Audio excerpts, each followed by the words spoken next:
Oku asiadio Egumu watuwenu mo Amandianeze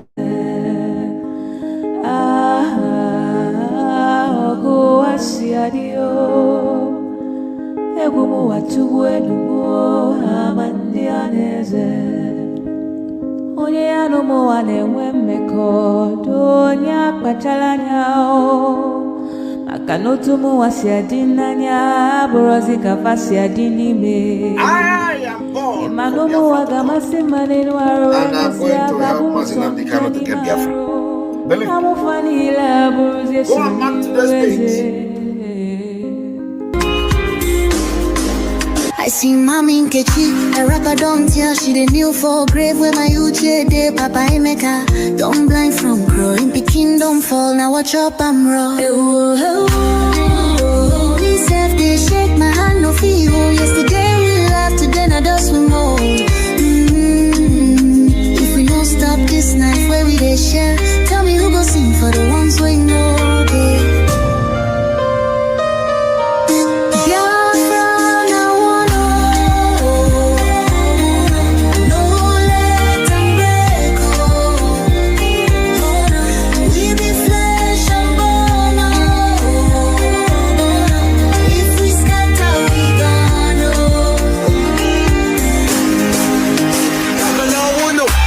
She need the voice from under the soil.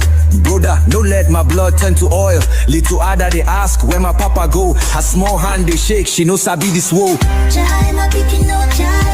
I beg, my people see this fire we burn. Now our house they blaze, now our future they turn. We go tell their ghosts we no go fail you. If we hold this love, that death go burn you. No, make we try yo. Back up in the day. I beg my people see this fire we burn. Now our house they blaze, now our future they turn. We go tell their ghosts, we no go fail you. If we hold this love, that death go burn you. Oh, make we try, oh. Back up joints with a trembling, oh. Hey. If we no join now, our children go so. I agitate for Biafra. I agitate for Biafra. My right to agitate. My right. They done this from this now to terrorism.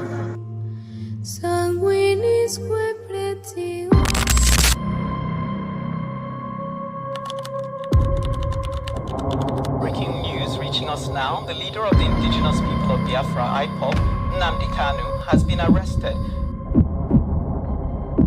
extradited to Nigeria, and is right now being arraigned at the Federal High Court in Abuja. Kanu is facing charges bordering on treasonable felony instituted against him at the Federal High Court.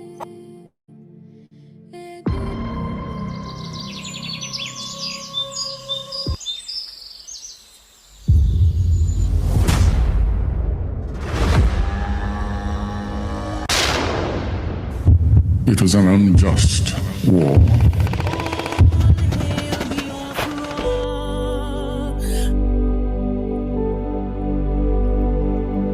Long ago, in the heart of Biafra, a nation was born from the ashes of war.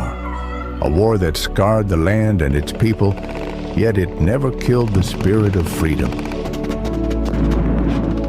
The war aim of Biafra is purely to prevent ourselves being slaughtered, nothing more.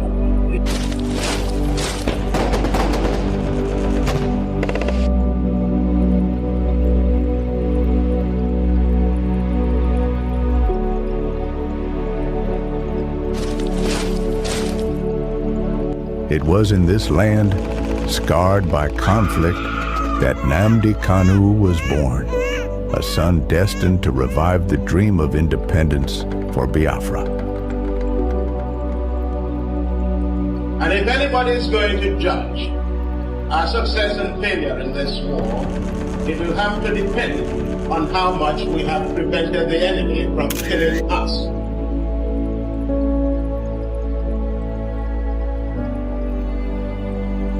Raised with the echoes of his ancestors' struggles, Kanu understood that the wounds of war ran deep in the hearts of his people.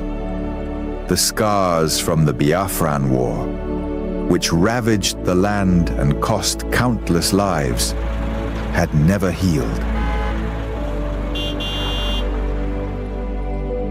The dream of an independent Biafra, broken but not forgotten, lived on in the hearts of those who survived. It was these voices, these memories, that called him to action.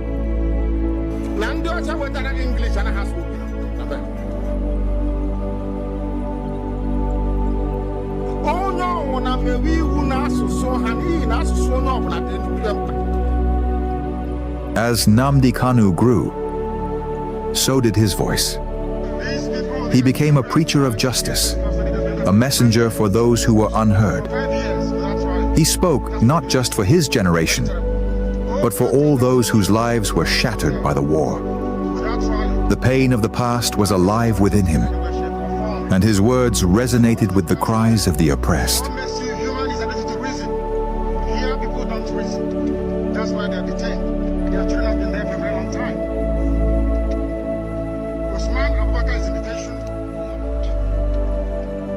Muhtar Umar is in detention. And DSS, they don't want to bring them to court. The families are here. Ibrahim Yahya is there as well. I was with them. Musa Kalamu is also there. Belief is also there. But as Kanu's message spread, so did the fear of the establishment. His calls for self-determination grew louder, shaking the very foundations of the government. They feared the revival of a Biafran spirit, one that could awaken the wounds of the past and ignite a new conflict. And so, they moved against him.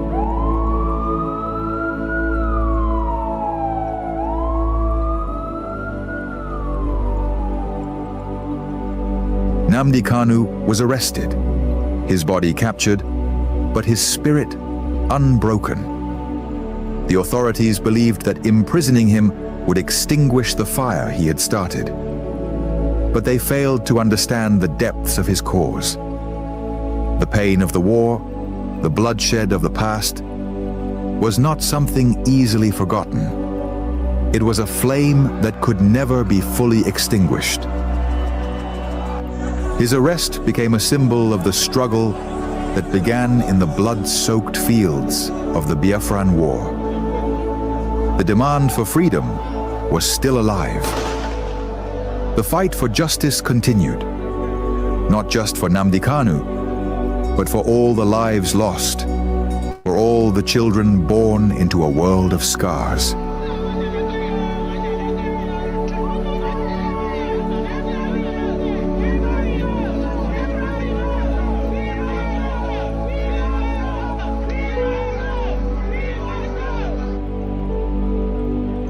The fight for Biafra is not just his fight. It is the fight of all those who have ever dreamed of a free land. And though the past may haunt the present, the future is still unwritten. As long as the story of Nnamdi Kanu is told, as long as the voices of his people rise, the dream of Biafra lives on.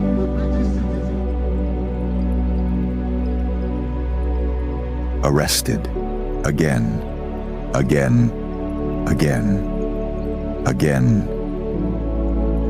again, again, again, and yet again.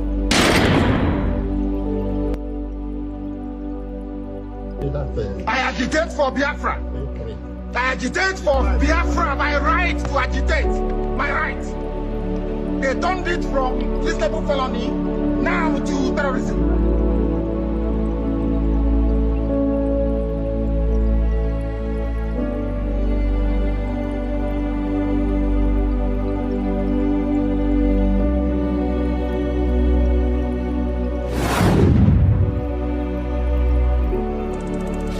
This is Nnamdi Kanu speaking. Biafra land, listen. They thought they could silence me, but they didn't just cage me. They caged your spirit. They made you forget that our land still bleeds, that our people still suffer, that nothing has changed. 5 years in chains. But what about you? Are you not free? Or have they bound your voice with fear? The struggle was never about me, it was about you, your children, your land, your future. So I ask you, where is the fire that once burned in your heart? Where is the voice that once roared for freedom? Wake up! Rise again. Speak. Act. Remember who you are. This is Nnamdi Kanu.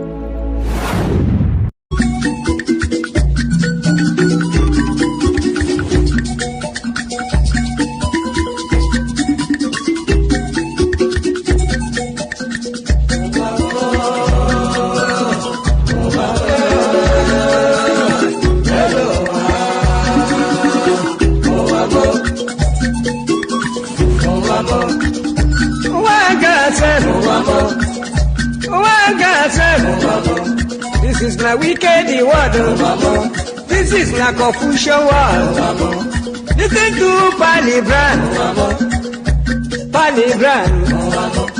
I will be telling you a story about one lady girl. Pali they go to work Pali they work for bank. Then I enter for motor. Driver they go. Opposite Udi, but the rocking on the side, along Gusukudu Road. I see people run. I see people run. Then I ask the driver waiting they happen. Driver waiting they happen. Driver tell the Pali boy, see no day for talk. See nothing for that. If better you take your eye and see. Then I call the driver. Driver waiting. Driver waiting.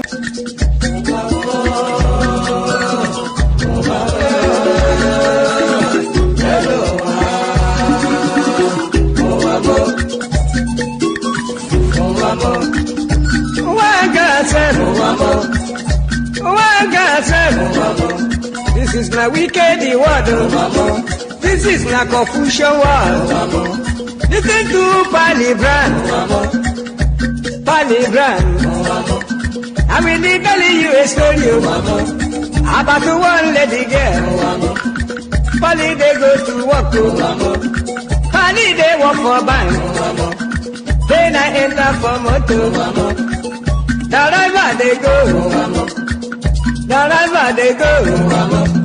Opposite Udi, but the rocking on the side, along Gusukudu Road. I see people run. I see people run.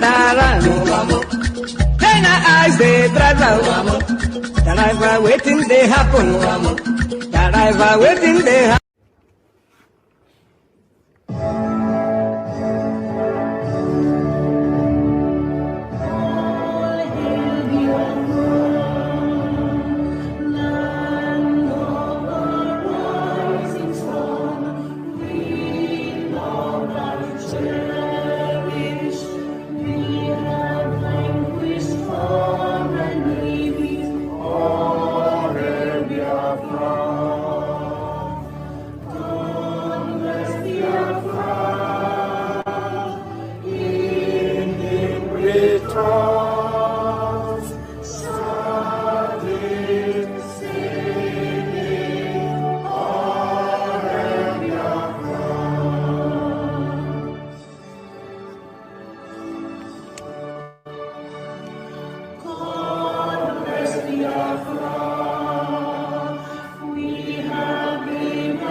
offer you every adoration and admiration. To pray in the language of heaven, the very oldest language on the face of this very earth.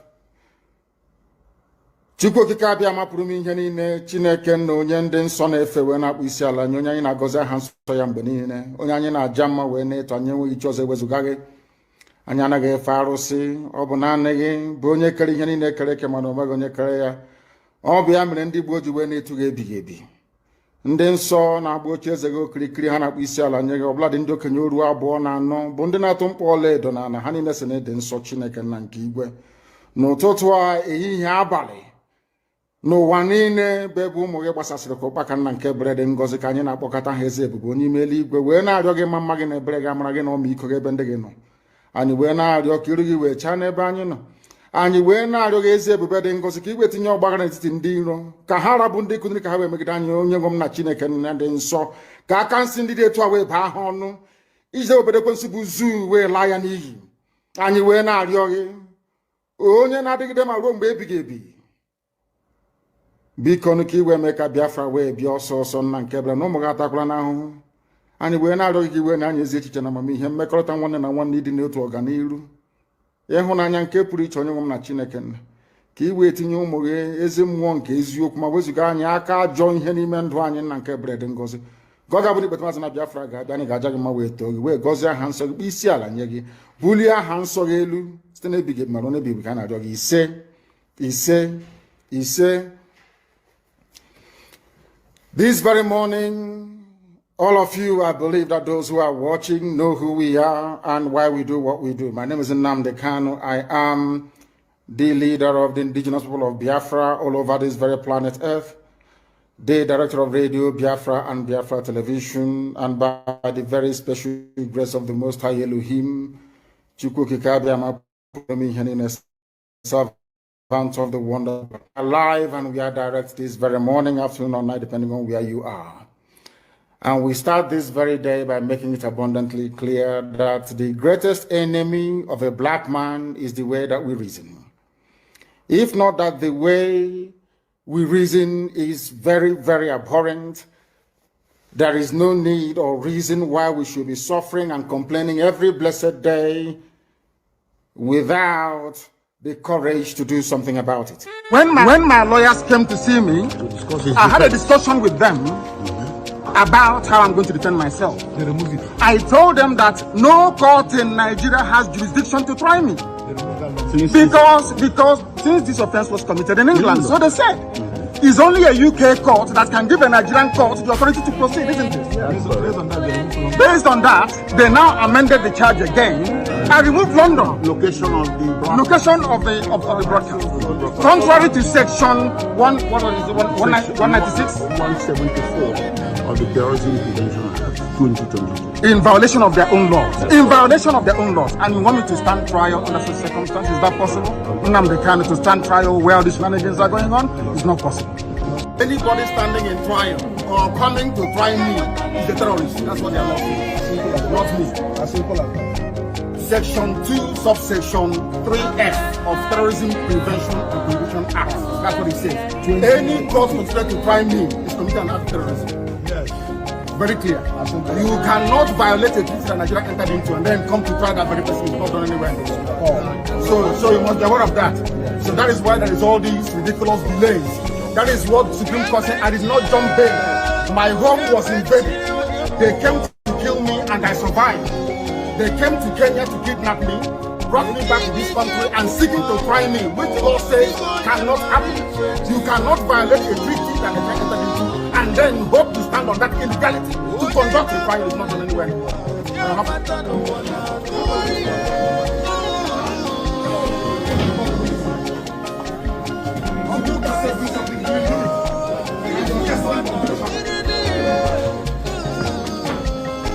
And you wonder why God cost you.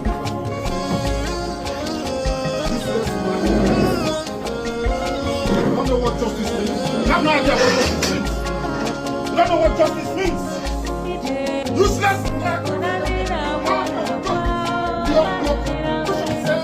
You cannot try anybody unless the law is written. Show me the law. Show me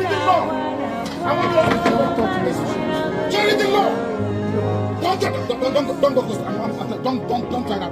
Don't try it. Don't try it. Don't try rubbish. Don't try rubbish. Useless people. You don't know law. You don't know law. Your own constitution you don't respect. Supreme Court judgment you don't respect. Then why are we in a place?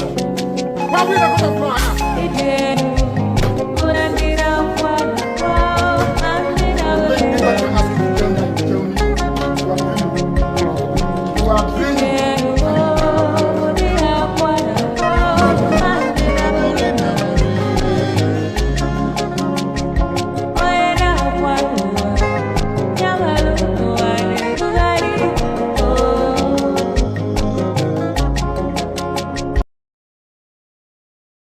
Must be defended at all costs. At all costs.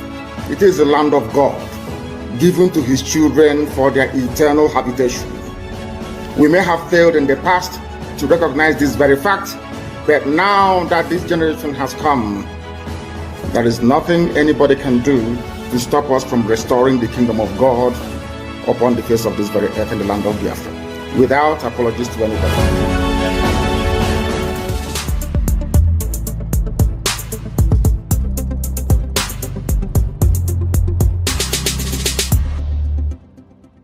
The Fulani approach to the zoo called Nigeria is called the devil's alternative. Fulani, they have this two-pronged approach to the issue of one Nigeria. If they collapse you through banditry, they will overrun you because they believe they have superior weaponry. Right now, and all of them are in this game together. That's number one. If you sue for peace, which idiots like Omahi are doing, if you sue for peace, they will also get what they're looking for because they will plant Ruga in every local government area. The devil's alternative, whichever option you choose, men are going to die. Men will die. It doesn't matter the option you choose. If you wait for them to do things peacefully, which they will never do, they are going to kill you anyway because they'll be Ruga. And you allow them to forcibly take over your land, you are taken over, they will take it by force. And Fulani will plant their people in your local government areas. That in the next 100 years, you'll be hearing about Olo Emirates. And then we'll be like Hausa people. Our great-grandchildren will now ask their parents, what happened?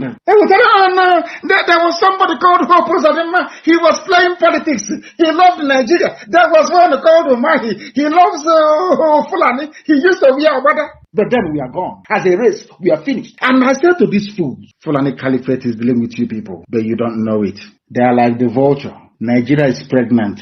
If Nigeria dies during the pregnancy, they benefit. Nigeria gives birth to their Ruga, which they want, a new Nigeria which they want, is also to their benefit.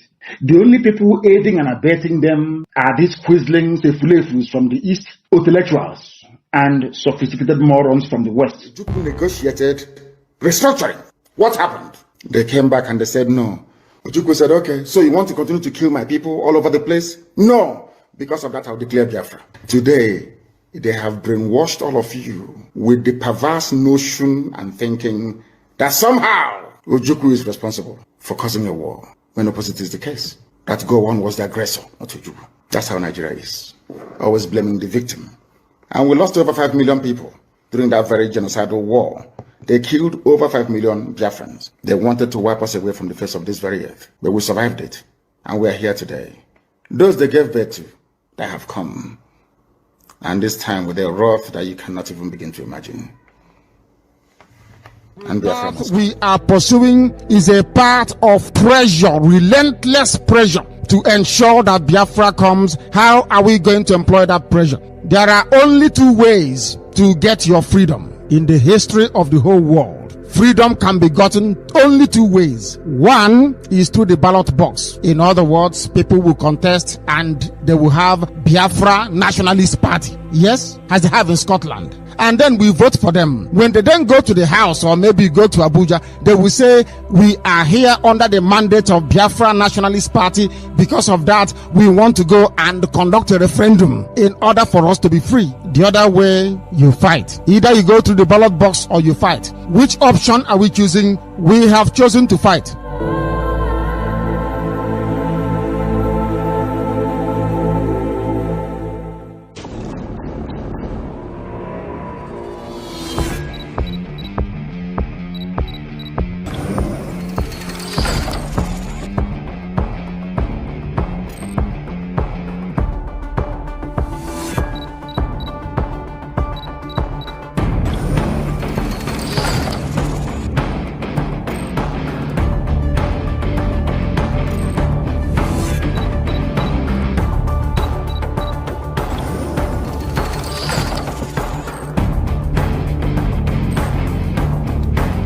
We, the Biafrans, call the Finnish authorities to release Mazi Simon Ekpa immediately. Our Prime Minister, Mazi Simon Ekpa Joko, has not committed any offense. Therefore, we demand for his immediate release. Free Mazi Simon Ekpa and free him now. No hand must stop Mazi Simon Ekpa from exercising his duty as a free man. Free Mazi Simon Ekpa. For those of you who do not understand what we are doing, we are fighting for our freedom. And I believe that everyone in this life and in this world, wherever where you are, the country where you reside in, have a history. Now, I want every one of us here today and those who will listen to this particular speech to note one very important fact. Nigeria state came into being through conquest. This is a fact that nobody can change. Nigeria came into existence through conquest. And the forceful imposition of foreign rule, which denied the indigenous people in Niger area the opportunity to negotiate and choose what they wanted. That is the problem. We have lived with this foreign rule and this forceful union for decades, over 100 years. That is the problem. Now, I want everyone listening to me today to also understand that after this forceful union of Nigeria, called the amalgamation, successive regime, both before and after the shambolic independence, continue to hold the state together in a similarly forceful manner, the same pattern and the methodology that the conquest and invasion and the colonizers came in with. They thought by the forceful and the barrels of the gun, they will continue to kill people for the unity of Nigeria. That also is the problem today. So, this impression that they are creating, that the country must remain as crafted from the amalgamation by the colonialists, and that this country called Nigeria unity is non-negotiable. That is also the problem. We have lived from centuries to century, and today we are in the era of 21st century. We are now in a global village where the things of the past and the things of the old are changing to become new. And they don't want to change Nigeria with the dangerous diversity that have now emanated from different angles and the different injustices and corruption, and now Nigeria has found itself to become an Islamic state. That is the problem.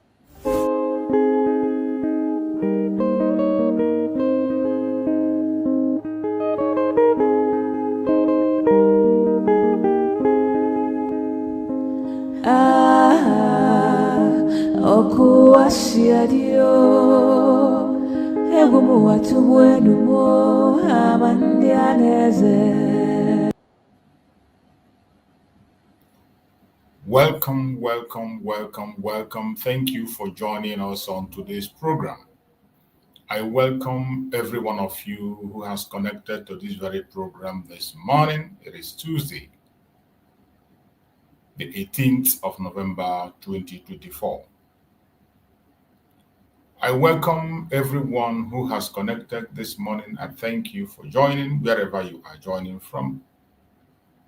Whether you are watching us on TikTok, on Facebook, or on YouTube where I'm hosting the program, I welcome every one of you and I thank you for being part of this program this morning.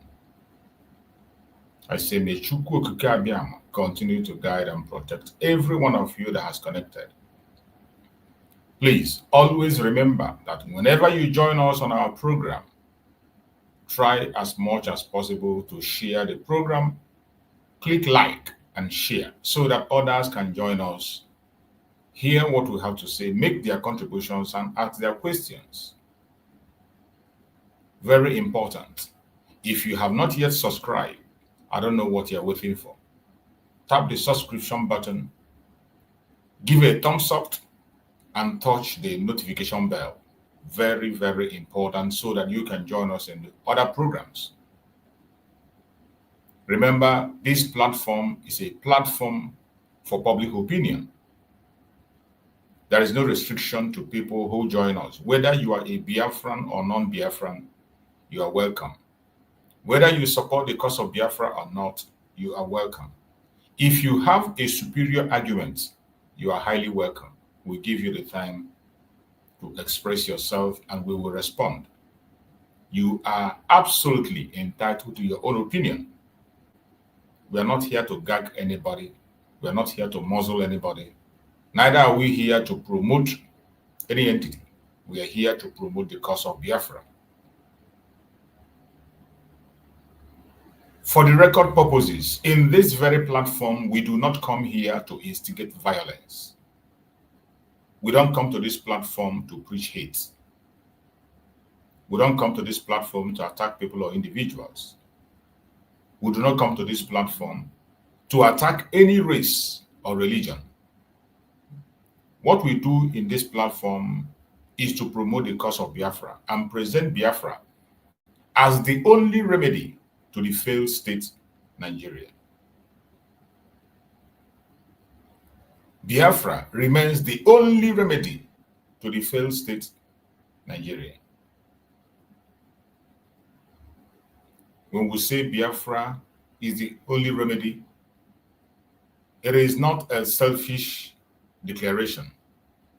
It is a declaration to save every single life in the contraption called Nigeria. A declaration to save humanity. When we say Biafra is the only remedy, all we are asking is for recognition of Biafra. At the same time, the Yoruba Republic will be recognized. The Middle Beltans will be recognized. And Arewa Republic will also be recognized.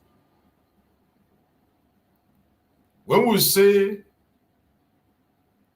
that Biafra is the only remedy, all we are asking for is that the international community should weigh in and allow countries to be created in Nigeria according to value system. That is how countries are created. Everyone today has confessed in their various platforms, in their various ways, that Nigeria is not viable, including the West. And those who are in that contraption, fueling this very destructive entity, they agree that the contraption called Nigeria is not viable. And as we speak, there is no single individual that can be called a Nigerian. In that very contraption, there is nobody that will be called a Nigerian. And that is why there is no single one of them that is patriotic to that contraption called Nigeria. Not the presidents, not the senators, not the officials, politicians, and all the elites. None of them is patriotic to that name because they never signed up for it and they never believed in it. Countries are created among people that have the same value system. The northern part of Nigeria, the southwestern part of Nigeria, the middle belt, and the old southeastern region do not have the same value system. These are different countries that were forced together without their own knowledge, without their own permission. They were forced to be together to run a British company called Nigeria. That British company has been run for more than 100 years. And these people who were forced into the entity are no longer comfortable. They do not have the same value system. They have nothing in common. Not in religion,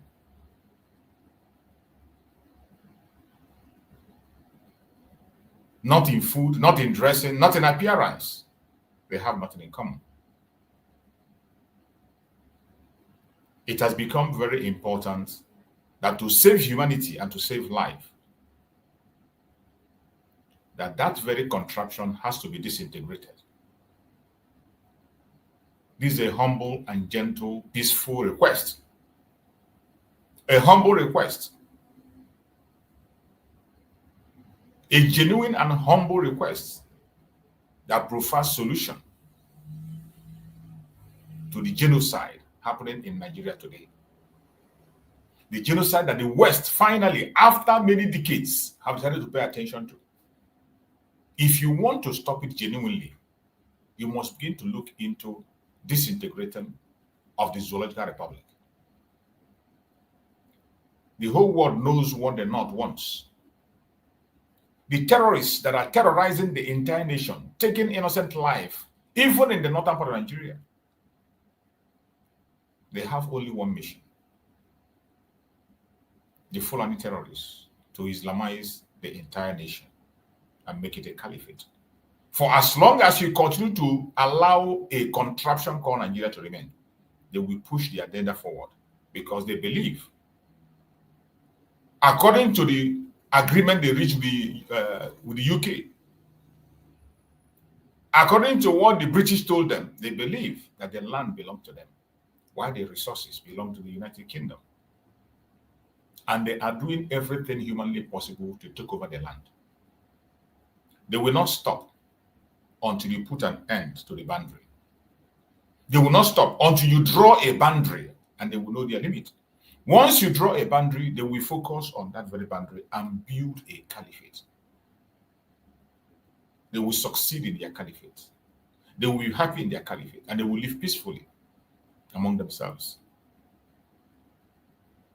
But as long as you do not draw that boundary, they will continue to see the rest part of the country as intruders because they believe the entire nation belongs to them. And they will continue to take innocent life. This lie was sold to the Fulanis, strangers that do not have any take in that country. They are absolute and total strangers who came in from Futajola. When they came in with terrorism. Othman Danfodio came in with war to defeat the Hausas, manipulated the Hausas, used them against themselves, brought terrorism into the Hausa land, and was able to succeed. Today, they are the one going ahead to use the same tactics to take over the entire land. But as long as Jehovah liveth, as long as the Biafran people are concerned, that is not going to happen. That will never happen. I'm not even sure that the Yoruba people will allow them to do that. Neither am I sure that the Middle Beltans will allow them to do that. So what do you see? Chaos, attacks, terrorism. That is what you continue to see. It will not stop. It doesn't matter the peace agreement you make. It doesn't matter how many soldiers you put on the ground. It is a waste of time and resources. We appreciate the fact that the whole world is speaking. That is true. But the world has to get more serious in solving that problem.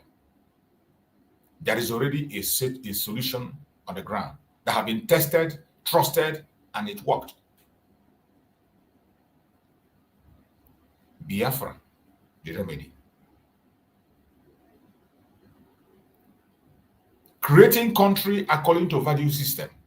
It have worked in so many parts of the world, in Europe, in America, in Asia, and continue to work. What is holding the world from taking that same step to save life in Nigeria? What is holding the international communities? What is holding the world powers to take the same step to save life and save humanity in Nigeria?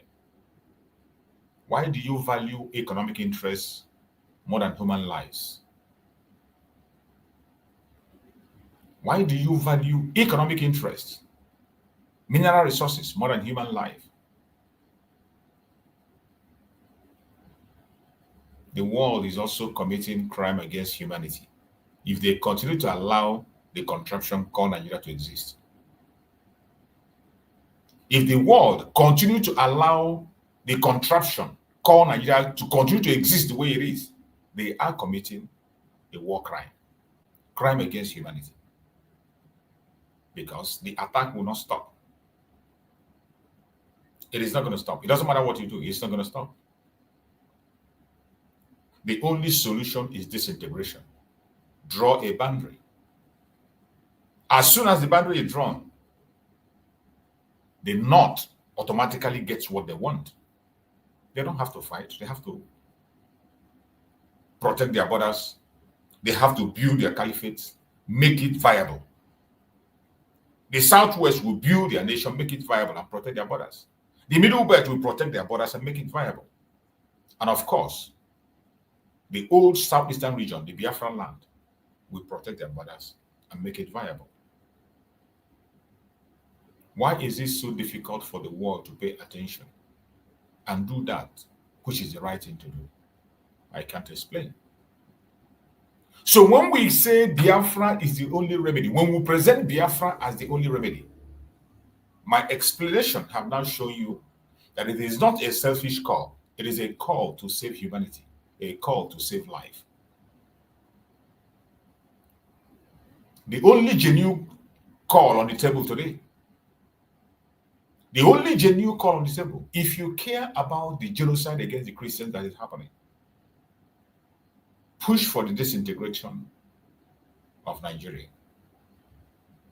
Push for the disintegration. When you do it, the Christians will be saved, including Christians in the core north. Christians that will fall into the area, they will equally be saved. You will have a choice. You will have a choice where to be. Either you go to the Middle Belt, go to the Southeast, or the Southwest. And Biafra land, the Southeastern region, old Sergeant have already promised to accommodate every Biafran, every Christian in the core north. Our supreme leader, Mazi Nnamdi Kanu, have already made that vow to accommodate every Christian in the core north. Some of you will ask, how is he going to do it? It is not a rocket science. It has been done before. The United Kingdom did that in France. They took the Protestants in France and took them to England. And today, for many years, hundreds of years, they are now in England. They have mixed up, having the same equal rights, using the same thing every other person, the same right, nothing was denied to them. Many of them have attained to the height that even the British people cannot attain. So it is not a rocket science. It has been done before, and we are ready to do it again because it works.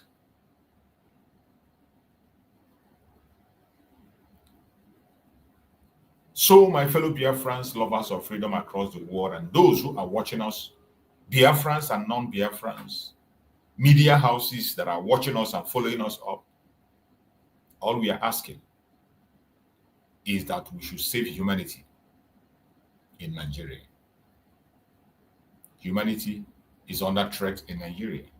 The international community should weigh in seriously and do what they have to do. And we have the remedy, Biafra. Today we are going to discuss on a topic which says the betrayal within. The betrayal within. Southeast politicians and the dark plot holding Mazi Nnamdi Kanu hostage. 20th November. The topic we are discussing today, the betrayal within, Southeast politicians and the dark plot holding Mazi Nnamdi Kanu hostage. 20th November. We will try as much as we can to touch this topic and hit it on every angle that we can. I want you to exercise patience and follow us closely. And if you have not shared this message, please kindly share.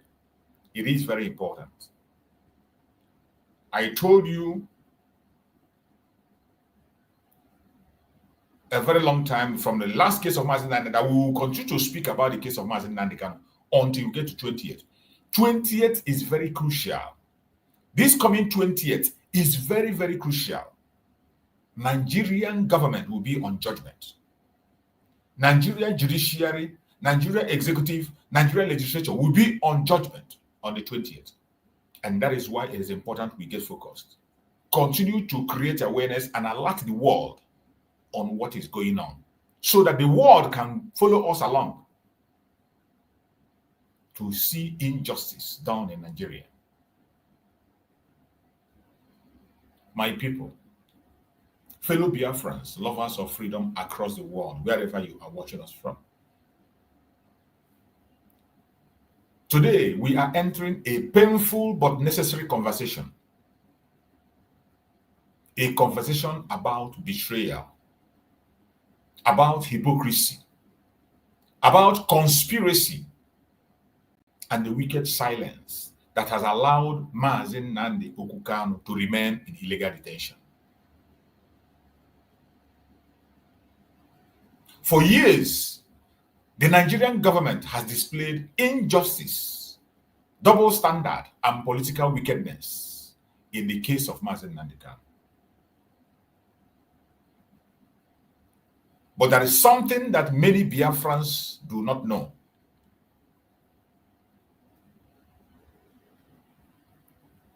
The strongest chains holding Mazi Nnamdi Kanu today are not only from Abuja. The strongest chains holding Mazi Nnamdi Kanu down today are not only from Abuja. They are strengthened by the betrayal of many Southeast politicians.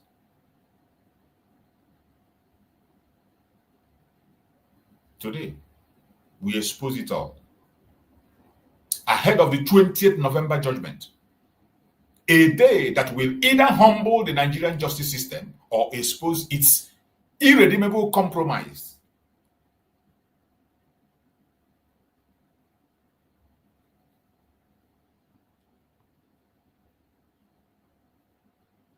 My fellow Biafrans, lovers of freedom across the world that are watching, how did we get here? How did we get to where we are today? Do you sit back and ask how we got here? Mazi Nnamdi Kanu was extraordinarily renditioned. A criminal act under international law. The Court of Appeal discharged and acquitted Mazi Nnamdi Kanu, ordering his release. Nigeria disobeyed that court order. Instead of demanding justice, many Southeast politicians joined conspiracy of silence.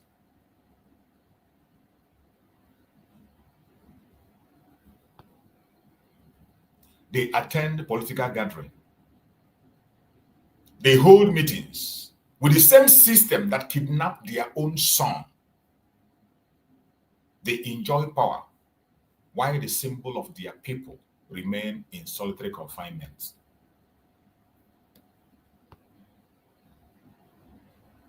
The hypocrisy of the Southeast politicians is disturbing.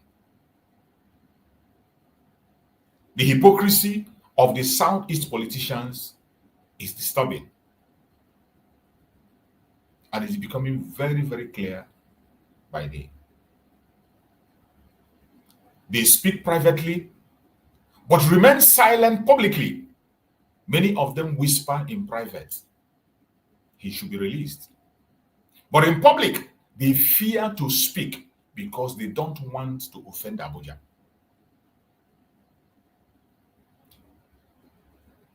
There are some politicians that are so cowardly that they cannot speak in public. They can't speak and call for the release of Mazi Nnamdi Kanu. Talk to them privately. They will say release him. They will say he should be released. But in public, they fear to speak because they don't want to offend Abuja. Cowards in power. They use Mazi Nnamdi Kanu name only when it is benefits to them. They use the name of Mazi Nnamdi Kanu only when it is of benefit to them. During campaign, they shout, free Nnamdi Kanu. But once they enter office, they forget everything.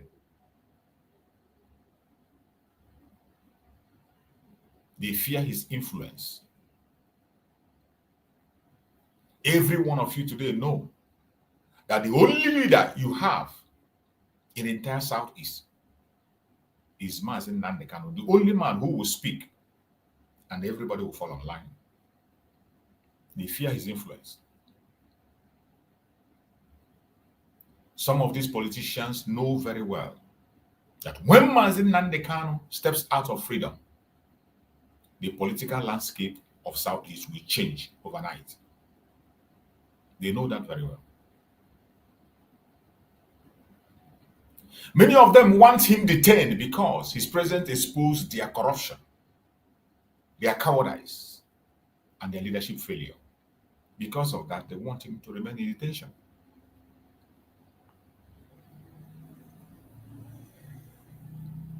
They choose political appointment over their people.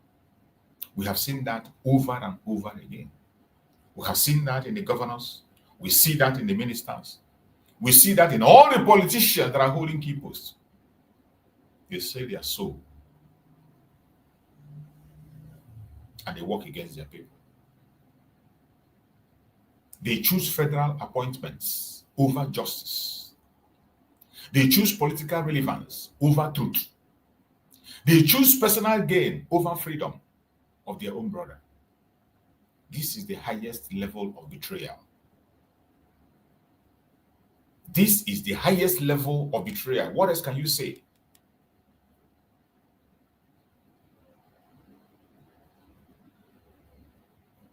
The conspiracy. Why they won't push for his release?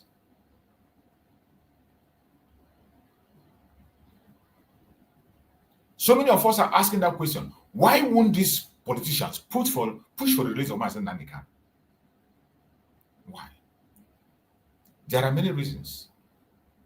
But before we go into that reasons, just recently, we saw that the Abia State, whatever they call themselves, they were asking and calling for the freedom of Mazi Nnamdi. They wrote to Tinubu. And we saw that on the X handle of the lawyer of Mazi Nnamdi Kanu, Aloy Ejimako. We are going to go and look through that very post made by Aloy Ejimako and their letter. Let us see the content of their letter and what they had to say before we proceed. The Abia State House of Assembly have been doing a lot, though. They have been trying their best to what we can see. Only God knows the heart. We speak based on what we have seen. They have done, tried. We have seen them come to protest. One of the lawmakers that represented Mazi Nnamdi Kanu is from Abia State. And so we cannot throw them away completely. This is the post made by Aloy Ejimako. It says, I say this without equivocation. Honorable Obinna Agwocha has been the most consistent, sincere Southeast politician leader on this matter of Mazi Nnamdi Kanu. May Ndi will be blessed with more leaders like him. And may President Tinubu hearken to what he said on this letter. The man has been in the front line writing, you know, the honorable that is always in front there. coming to court. In every court, he's always there.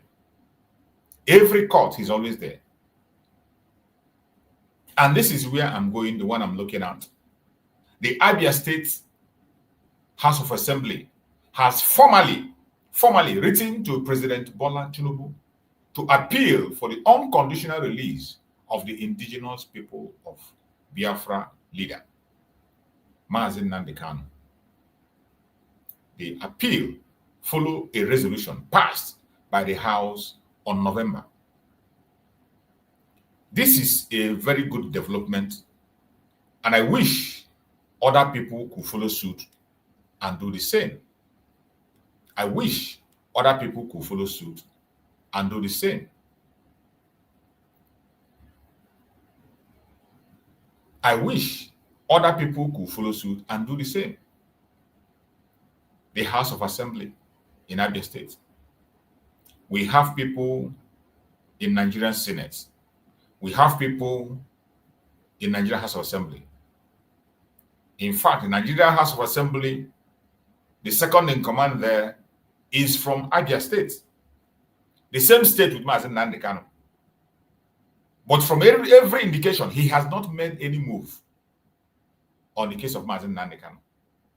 Instead, the day Agocha was making the challenge, making a case of Mazi Nnamdi Kanu in that house, he was the person that was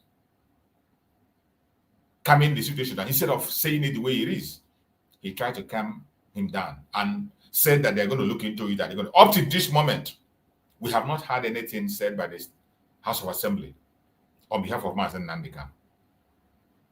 It's been 2 to 3 weeks or going to a month that argument was made by Honorable Agocha, demanding the Nigerian House of Representatives to act Nigeria to withdraw that case. But they never did. They never listened. They continue to do what they want. And you have somebody from Abia State there who is second in command in the House of Assembly.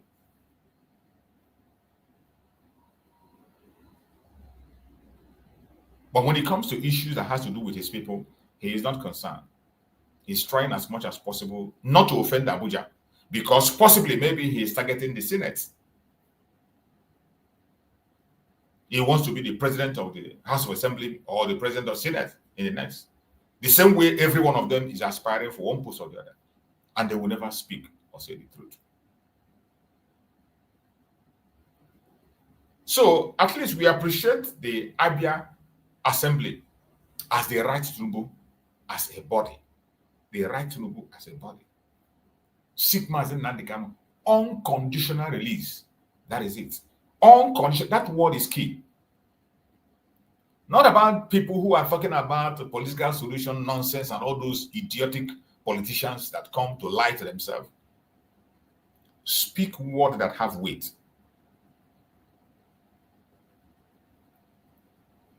So I applaud the Abia State House Assembly for that move that they made. And we encourage them to do more. It is not enough to write. After writing, you have to follow it up to make sure that your request is met. You don't just write and go to bed. You write and follow it up.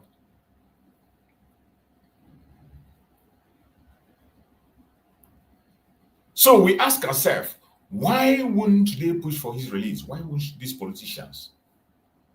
Why wouldn't they push for his release? The governors, the House of Senate, the House of Assembly, why wouldn't they push for his release?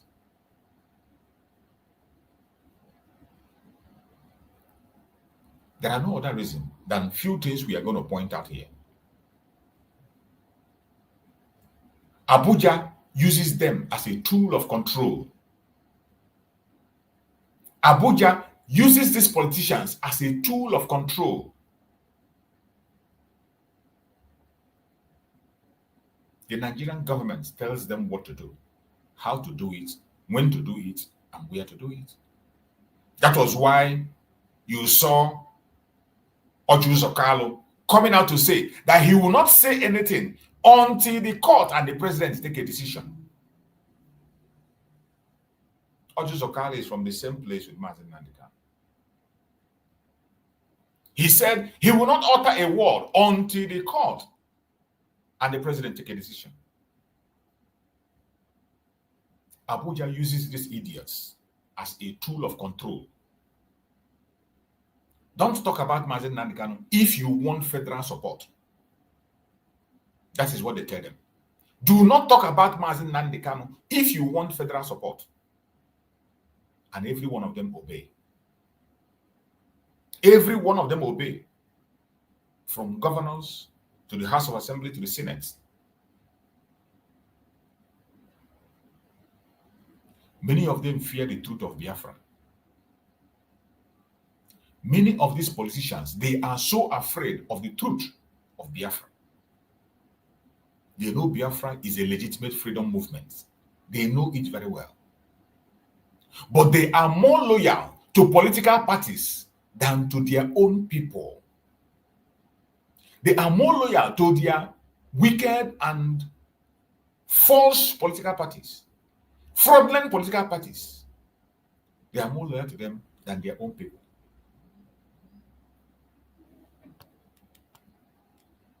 They benefit from the insecurity that you see today in the Southeast. The government used them to create that insecurity. The government used them to destabilize Biafra land, give them security votes, and they make more money. It has become a business for them. Some politicians profit from the chaos in the Southeast because insecurity keeps the people afraid and dependent. Did you hear that? Insecurity keeps the people afraid and dependent. And the governors know that. The politicians know that. And they use that as a tool against the people. These politicians, they are part of the team negotiating behind closed doors. These negotiations are not for justice. They are for political trading. The negotiation that is going behind closed doors, that they don't talk about, that they don't discuss in the public, is not for justice. They are not seeking for justice. They are for political trading. That is why you see many of them, they shout loud when it comes to political solution. They don't care about justice. Southeast politicians do not care about justice at all.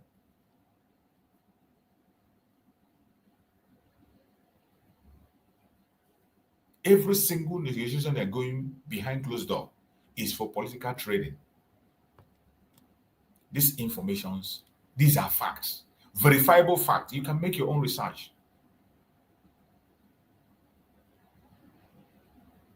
This coming 20th November judgment is going to be historic.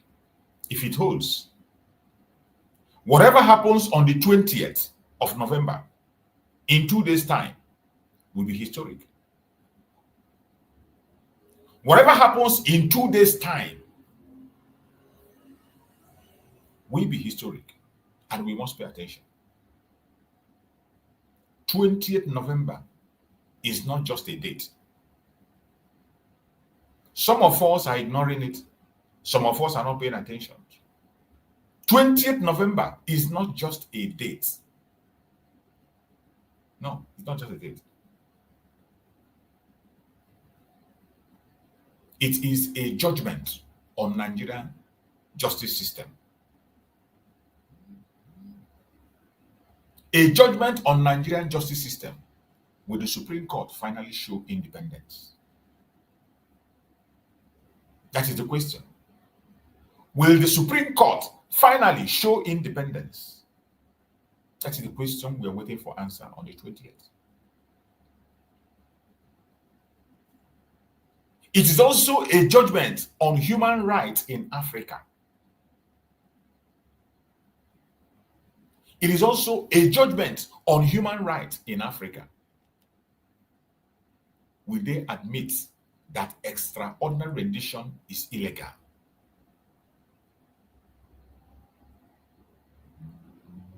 It is a judgment on political interference. Will politics override the rule of law again on the 20th?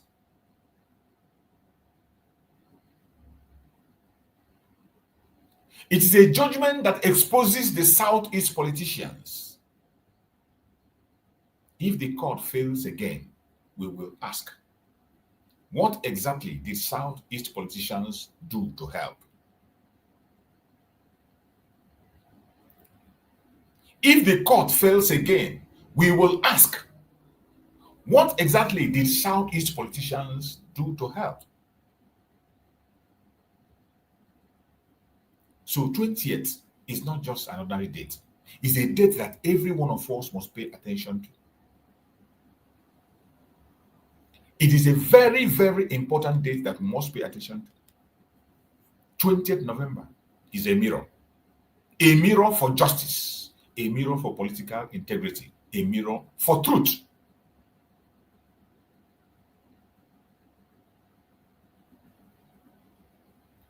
Every well-meaning person across the world, it doesn't matter whether you are a Biafran or non-Biafran, injustice against one is injustice against all. Every human rights activist across the world, they must pay attention to 20th of November in Nigeria. They must focus their satellites, if possible, be a partaker, be a present, be an observer in the court of Mazi Nnamdi Kanu on 20th. It is very important.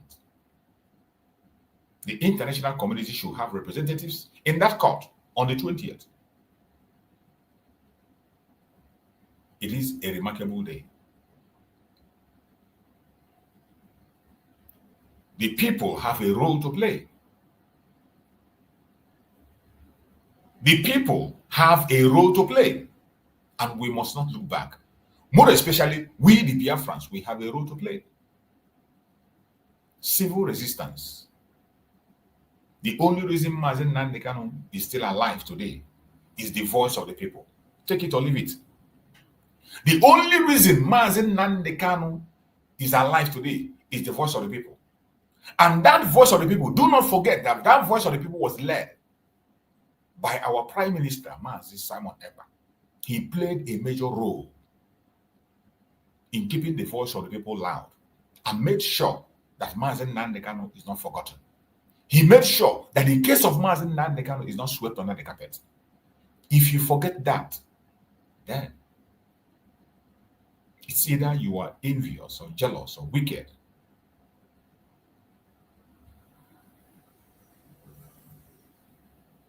The only reason Mazi Nnamdi Kanu is still alive today is the voice of the people, which Mazi Simon Ekpa played a major role while he was with us, encouraging Biafrans, supported Biafrans in the sit at home that has kept Mazi Nnamdi Kanu on front line from day one. He made a vow that we are going to make the kidnap of Mazi Nnamdi Kanu useless in the hand of the government. He made a vow that Nigerian government will be exposed to the list, and he kept his vow. Up to the moment they took him away from us, he kept his promise. He said he will never, ever abandon Mazi Nnamdi Kanu, no matter what happened, even if he could take his life. And that was what he did. He kept the tempo, kept the pressure on, until Nigerian government could not be able to handle the pressure coming from Mazi Simon Ekpa. And they activated their global conspiracy in using Finland to silence Mazi Simon Ekpa. But I believe by now, Finland will be ashamed of themselves for working with a terrorist government, a lawless government, a failed state, to detain their own citizens that have served them on different levels. A citizen of Finland who has never been found wanting at any point in time, for many years that he lives in that land, he has turned to a very great height. But because of economic interests, they sold him out. Today, they will be ashamed of themselves, watching Nigeria being designated as a country of particular concern It is a shame to Finland. It is a big shame to Finland today. Because this country of particular concern was the one they claimed that gave them informations, false informations against Mazi Nnamdi. We are looking forward to the appeal. Whenever it comes up, we believe that our Prime Minister Mazi Nnamdi is going to be with us as soon as possible. All we are waiting for is appeal to be called up. And all things will work for our own good. The only reason Mazi Nnamdi Kanu is still alive today is the voice of the people, and we must continue to speak. We must not allow them to silence us. Monday Sit at Home started as a resistance cry. The Monday Sit at Home that we are still holding now, going almost 5 years, is as a resistant cry. Social media campaign kept the struggle alive, just like we are doing. Just like many other platforms are doing on their own. Social media network. Different groups, different sections, different people, different platforms. They were speaking.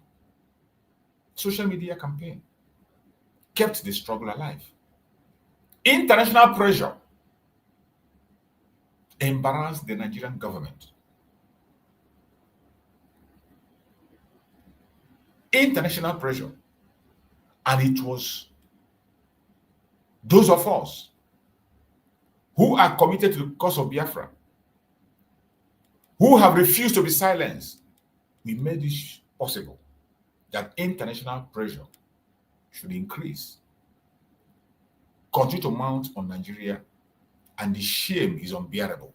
Even today, the shame is increasing. The politicians in Biafra land did almost nothing. The politicians did almost nothing. It is the people that did everything that kept Mazi Nnamdi Kanu alive today. It is the people. Instead, the politicians were fighting the people. They were the ones fighting us, paying platforms, paying propaganda against us, including fighting our platforms, fighting the sit at home that was made. Sit at home that is our voice. The only voice we have in Nigeria is sit at home. They fought it with every weapon they can. They fought it with propaganda. They even took lives to blackmail it.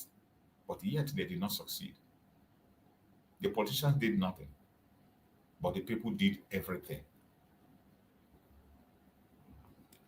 Now that we are approaching 20th November, the world must understand. The world must understand. The Biafran struggle is not a political game. It is not. It is a spiritual movement for dignity, justice, and identity.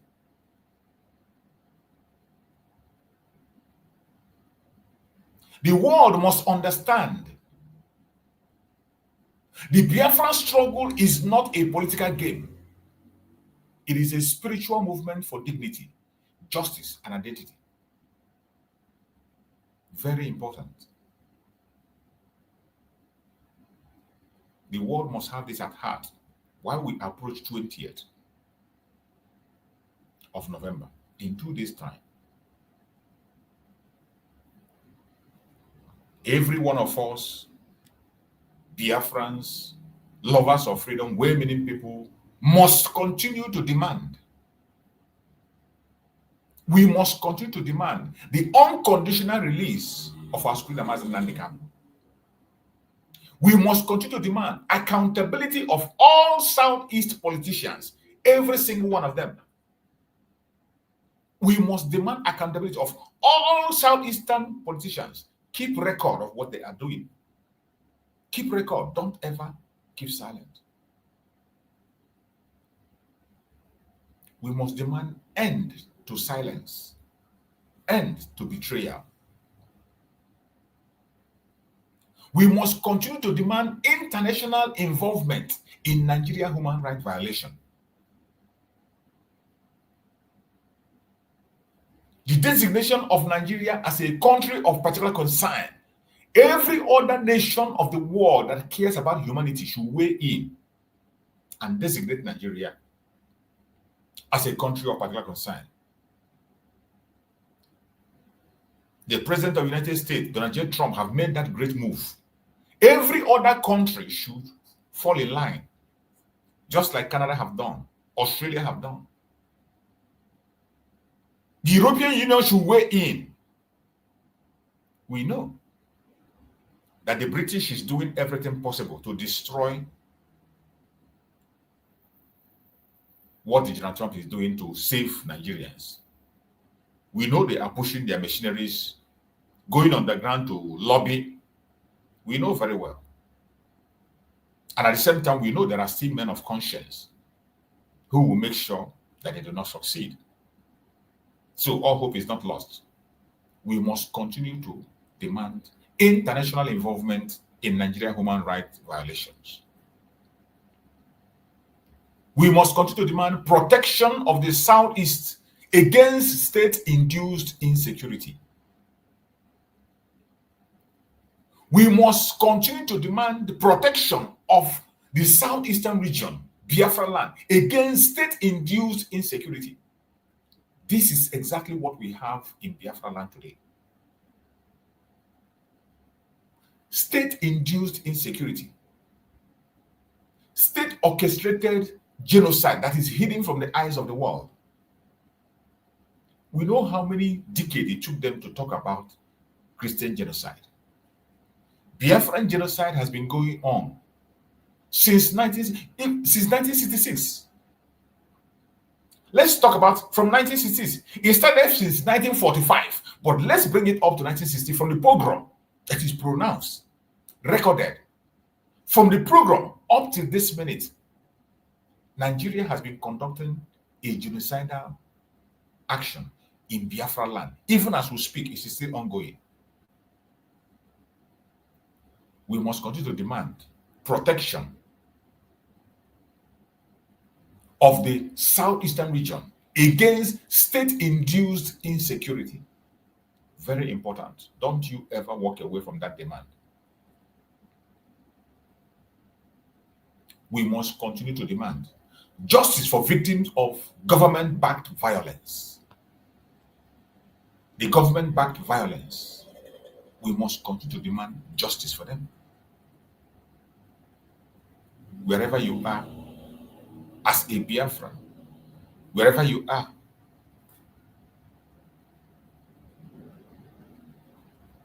as a human rights activist, as those who care about humanity, you must not stop speaking. We must not stop pushing. We must not stop exposing these betrayals.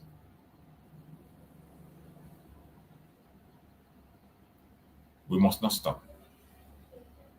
No matter what you see, no matter the attack you hear, we must not stop. The boldness of the enemy is disturbing. Their wickedness is disturbing. And Nigeria is not ready to talk about solution.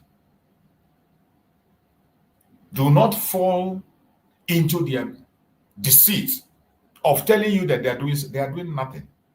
Absolutely nothing. Up to today, the terrorist sympathizers are still walking free everywhere. The terrorist sympathizers are protected and they are being emboldened. They are sponsored. They are given security in Nigeria. The terrorist sympathizers are being protected in Nigeria. They are being emboldened. You still see them today boldly go to national TV and they are still making case for terrorists. It is sad and heartbreaking. And that will take us to a program I watched yesterday on VOP. And I want the whole world to pay attention. You are going to hear the voice of a terrorist sympathizer that is known all over the world. Sheikh Ahmed Gumi. This man has continued to make case, defend, and work for, help the terrorists to collect ransom, and also demand the government to continue to pay the terrorists. Going across the world to lobby on behalf of terrorists. I want you to watch the interview he was granted in the VOP for you to see how bad it is. I want us to look into that interview. Let's listen and watch what this man has to say. Nigeria, you're in Turkey. Did you run away? Why? Is it because Trump said he was coming around? I'm speaking for you. I'm speaking to you from Nigeria here. Oh, you're back in Nigeria. Good. Good. Now, I don't know if you heard or saw the video we just played for you where Reverend Ezekiel Dachamo, he was challenging you because you said those were empty caskets buried, but he's ready to prove that 27 people are in those caskets. And what do you say to that? Would you go there and have them exhume the caskets just to prove that corpses are actually in there? I think because of the excitement in the country, he didn't even wait to hear or to read what I've written. It's there on my Facebook. I said a doctor wrote me about this, yes, and I wrote, I hope it's not true. Okay. And he said that a doctor wrote him to tell him that some people are burying empty caskets. What is different from that from what have been said in the news? And why would it be you that doctor will approach to give you such information? Why would it be you that will speak of that? And at the same time, can you please give us the name of the doctor so that from the doctor it can be traced to see the people that did this?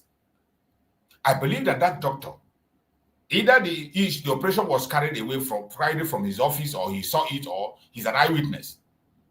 Can you please submit the name of the doctor to the authorities and let the world see and hear? There's nothing different from what this idiot said with what the news is carrying. That you said you hope it's not true. What does that mean? I hope it's not true. Knowing who you are, what you support and what you stand for. You believe it is true. That is why you are too quick to come to the media to announce it in your own handle. If you believe it's not true, there is no point tweeting it. You don't have to tweet it. You believe it is true. That is why you tweeted it, that a doctor told you. You didn't even put the name of the doctor. As you don't want to call the name of the doctor, is put the doctor, or you're not sure of it. Why will you tweet it at all? Why would you make the tweet? These people think that they are smart. A terrorist sympathizer. Let's hear him. I was surprised. He's quoting what the doctor said and attributing it to me. I think you can, before we finish your comment, to quickly go into the Facebook and see what I wrote there. It is not about, it wasn't the doctor that brought it out. It is you that tweeted that in your Twitter handle. If you believe that it is not true, you are not going to tweet it. What intention do you have to come and say, tweet and say, a doctor told you? What is the intention? In a very critical time that people are mourning, solutions are being sought, you went to your Twitter handle and you said a doctor told you. And now the only thing you're pointing out is it is a doctor that said, not you. That you only said you hope it's not true. You felt it was true. That was why you tweeted it. Because if you know that what he said is not true and not relevant, you don't have to tweet it. But now that you have brought it to the public and people are reporting it, please, can you bring the doctor forward to come and expatiate? You are the celebrity of Nigerian media. All the media, you are there. Can you please bring the doctor to a media house to be interviewed? Let him expatiate and explain more. So eventually, I saw a lot of dramatization in the issue. I don't know why he was so agitated from something that is an allegation. Evidently, he's not talking about 2010 or what happened in 2010. If he can show a list of 500 Christians that we are massacred. I myself now, I have a list of 1,000 Muslim families in this Kafancha area who were massacred during the 2011 riots.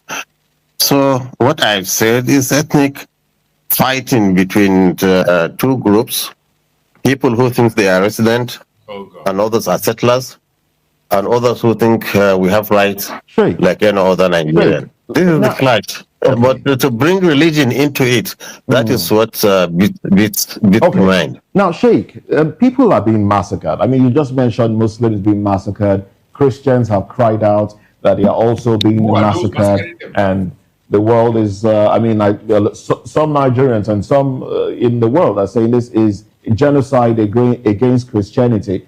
But you've always been on the position of making peace with those that have been killing people. How does that make you feel that those you are supporting, those you are asking to, for Nigeria to make peace with, continuously kill both Christians and Muslims? How does that make you feel? Don't you think it would be, it would do the nation a lot of good if they are wiped out, erased completely, so we can have peace in Nigeria? Don't you think so? Yes. One, let me answer you in two phases. One, phase, not phase, in two phases. One, if it's possible to wipe them out and there'll be no more bloodshed, I will lead that contingent, if it's possible. When you say if it is possible, what are the things you think that will mar that movement from happening? When you say if it is possible. Okay, so you see, You see, when we say Nigeria cannot survive, look at Sheikh Gumi telling you that it is not possible to wipe away terrorism in Nigeria. This Sheikh is telling you that it is not possible to wipe away terrorism in Nigeria. So what do you have to do? Give them their caliphate in the northern part of Nigeria. Give them. Forget about wiping them away. He is telling you that you can't wipe them away. I don't know why people continue to beat about the bush, interview this man, and he has told you what they want. And I hope that the United States of America is listening. That these people are not going back in their words. That is why we prefer Biafra as the only remedy. Disintegration to your tent, O Israel. Everybody go their separate ways. Enjoy your banditry in the north. Let the rest people enjoy whatever they want to enjoy in their side. To look at the factors that are driving men to be so reckless, to be so bold, and to be so vicious and commit such atrocities. There is something behind them. That thing, if you don't cure it, you shed more and more blood. Can you help us shed more light to that, Sheikh Ahmed? Earlier when we had you on the show, you say something about these people, these extremists killing Nigerians now. You quoted a part of the Holy Quran that said that it is more like the end time one, or that you gave it that religious connotation that they are doing the killings because of what is going to happen at the end of the time. When you say that they are looking for something, and until when we could nip that, they are looking for the board, will not have peace. Can you help us actually make sense of it? Who are these people? What are they looking for? And why are they flourishing in Nigeria? Very good. Very good. The end of time tribulations that will happen. And the Prophet of Islam said, if he's alive, he will annihilate them. And I'm telling you, I can, if we have the power, we annihilate them. But two, look at what is behind these people. It's ignorance, one. Then we stirred the honest nest.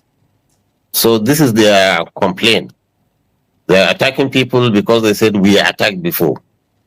So now what we can do is we try to get to them and see how we can divert them. Because look, they are just ready-made soldiers, ready for evil or for good. From where? Ready-made soldiers from where? Who made them? And how are they in Nigeria? Because recall that we have some top security personnel in Nigeria telling us that they are not Nigerians. For example, the likes of Toro Bello is a Nigerian. So if they are already made soldiers ready to attack, who made them? And why is it that their activities in Nigeria is not being checked? Now, why I'm asking this question is let me tell you before I answer you. I just ask you who give them these leather weapons to fight. Who? Let me land on my question, Sheikh. Now, I'm a Sheikh. In Nigeria, for example, you are once a military officer, to start with, a ranked one, a captain to start with. And, you've been all out talking about how we need to grant these people who are killing both soldiers and civilians amnesty. And then you also go all out to say that they are already made soldiers, so we have to find a way to renegotiate or negotiate with them because we kill them first. They are foreigners operating on sovereign nation. How does that make you feel as a former military man? Americans are talking about coming to Nigeria to do the work for others, not for Nigerians. Is Nigeria not negotiating to America? A foreign country trying to infringe on our right and sovereignty, and yet still we're negotiating with him. ISWAP is operating on the floor of Nigeria. If America said she's going to attack Russia, immediately Russia will get their nukes ready. They will never allow Americans to come into Russia and say maybe they want to free some minorities in Russia that we are. Look, you see, you have to assess a fight and see the one you can fight and see the one you can debate and negotiate. That is just simple. All right. Now, when I asked about, how you feel about it, you talked about America coming into a sovereign nation. ISWAP the other time, and then, some pockets of Boko Haram members were fighting over a territory in Nigeria. This is more like having another state in another state. These are, I'm talking about, are not state actors operating on a sovereign nation. Is there anything wrong at all in seeking for help from people or country with more sophisticated weapons to come into Nigeria to help take out extremist jihadists that are already causing both Muslim and Christian pains?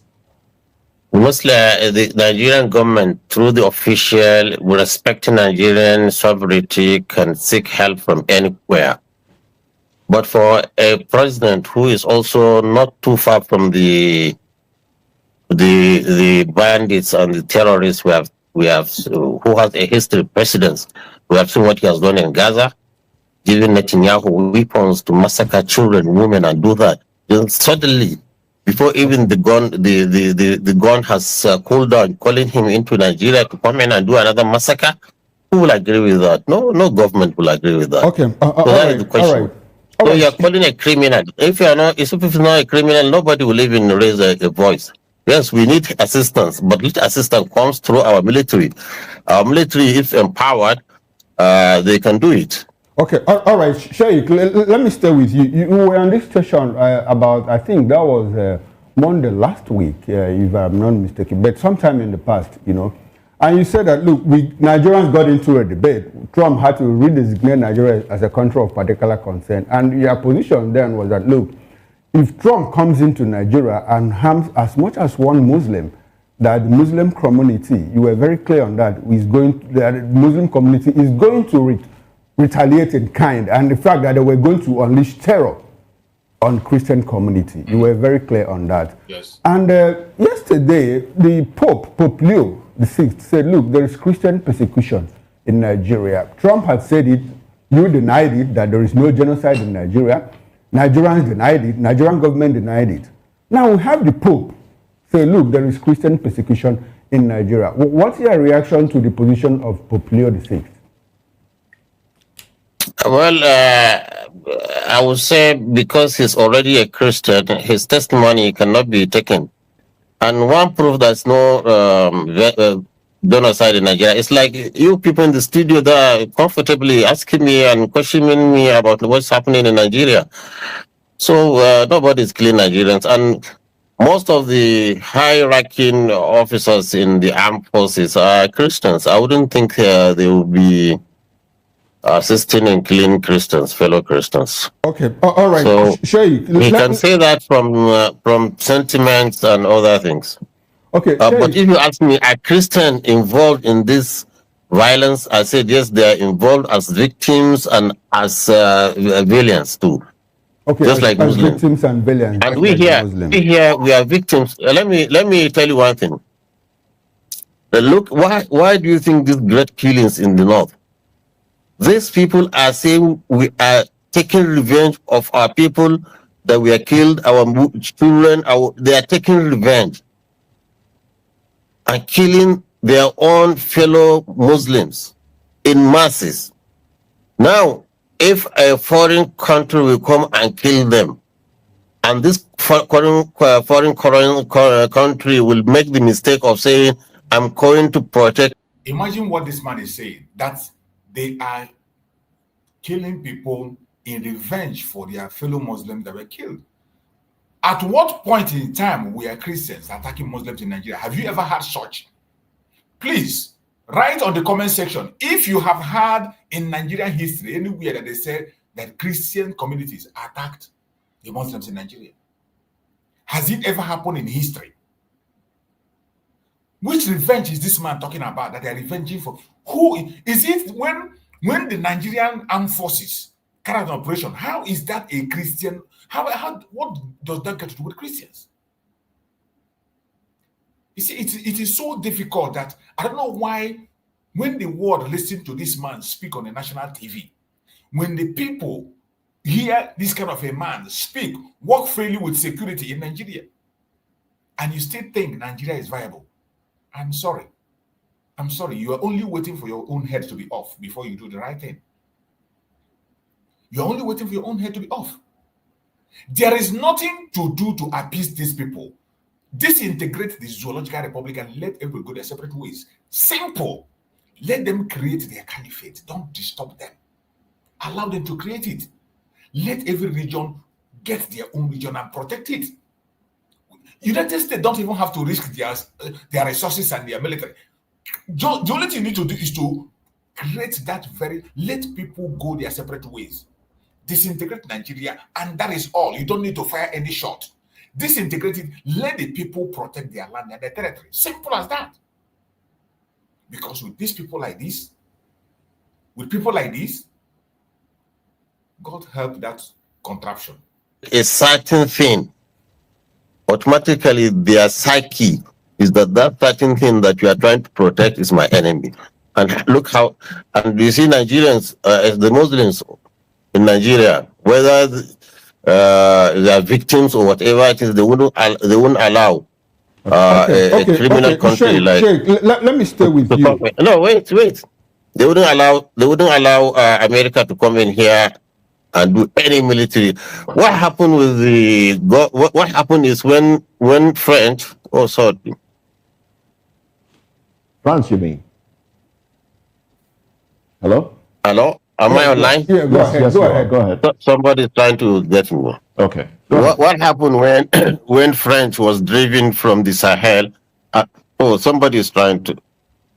All right, we'll let you react to that call, and then we'll come back.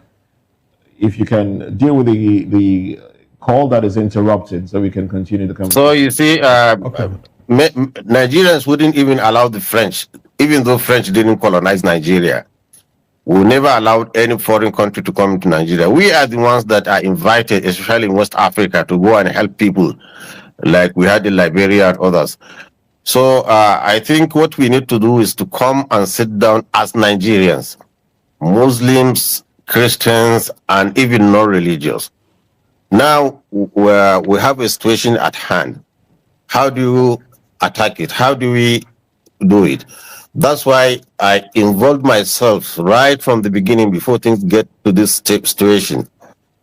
I involved the police not at state level, the IG, Inspector of Police.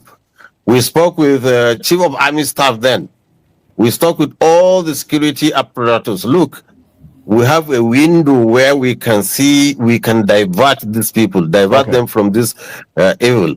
But nobody is listening.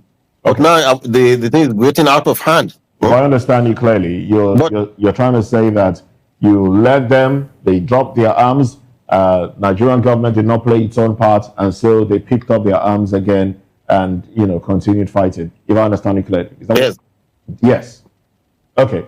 I'll come back to you. I have a question for you, but let me quickly bring in your friend who's in the studio here, Barrister Darlington, into the conversation. You guys went head to head the last time. Barrister, good morning to you once again. You heard Reverend Ezekiel Dajamo, and of course, you've read the reports already. What are your thoughts? It's unfortunate that instead of things getting better, some people are somewhere fueling it. That means they are unrepentant. They are? It is said that when you tell me your friends, I will tell you whom you are. Yes. Seriously. Moses, you people were here when we had the discussion last time. And my take, or what I took away that day was, the Sheikh said that we should be praying for northern leaders. That, yes, they are the problem. He even called Buhari idiot. I don't know what that means. He said it that day. And I was thinking that with the prayer I went into, according to him, that we should be praying for them so that things will get better. And I went into that prayer thinking that, but all my prayer now is null and void, is in vain, because the northern leaders are not allowing the prayer to go into them. They are still, digging into the trenches by supporting these people. There is no reason why anybody should even have one kind word for these bandits. No human being. If you understand Sheikh clearly, he said, look, government reneged on its own promise. And what so promise? That has motivated What to promise? What are you reneging? Please, somebody answer me. How can you make a deal with the devil? He told us that he doesn't know these people where they come from, that they are not Muslims. So why are you supporting them? You were here when Kawu Baraje came inside. In fact, on camera, he told us how they invited these people from all over Africa. He said it himself, not a leader, that they invited them into Nigeria, terrorists. And he told them to come, that the jihad has started in Nigeria. He said it. Moses, where is Leah Sharibu today? That girl is a metaphor for what we are talking about. That girl that we are held against her religious wish. Is that not enough for these people to be sober and say, no, we are overdoing this, you know? Where is Deborah Samuel in Sokoto that was burnt? Moses, are we going to call one or two? So, for anybody to sit down here and be telling us that you made a deal with who? Where are they coming from? Was it like that before 2015? Right. Moses, he asked me a question here and I want to answer him. He said, who gave these people guns? In 2016, under Buhari, he included 940 million naira in our national budget. And when we asked why, this is a private business, so why are you including it to fund the Fulani herdsmen's activity? He said, it's to build ranches so that the farmer header class will stop. We agreed. Moses, we agreed though, 940, 1 naira had value. Up to today, until Buhari finished his time and left, did you see where he put one ranch? One like this, one ranch. Rather, at the end of that year, we saw guns. Fulani herdsmen started carrying guns all over the place. And the killing started. Why is he not talking about it now? No, please. These are issues. Look, you see Benue, Plateau, and that Leah Sharif, they are a metaphor for what we are talking about, Christian genocide. Let him show me one Fulani man that is IDP camp here. Let him bring one person that is the IDP camp in Benue and the Plateau. Let him show me just one person, one. All right, let's go back to Sheikh now. Sheikh, now, my question, would you support the government passing a law that every Nigerian should be armed and defend themselves against whoever is attacking them? Would you support that? Okay, just imagine this gentleman that has finished shouting, you are giving him a gun, and he sees me passing. There is that likelihood that he will pull the trigger. No, but because the issue he was an enemy. No, because he was saying there is no way you talk to a devil. When he is ready to even bring a devil to his house, somebody who has massacred more than 500,000 people into Nigeria, and these people, they are Muslims. We don't say they are killing Muslims, we say they are killing Gazans. How can you bring them into Nigeria? That's what we are talking about. Number one, the Fulani is, you see, you don't know their psychology. They don't cry over their dead bodies. That's why. If this reaction you see, this violent reaction is all over saying that we are going to take revenge on what happened to us. So if we want to live in peace with these people, let's not kill them. Let's do to them what we have done. Let's do to them what we have done to other Nigerians.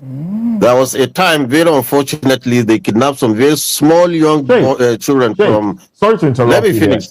No, please. Allow me to interrupt you, please. You said, let's do to them what we've done to other Nigerians. Which Nigerians? Are you talking about Niger Delta, the militants there? They were not killing people.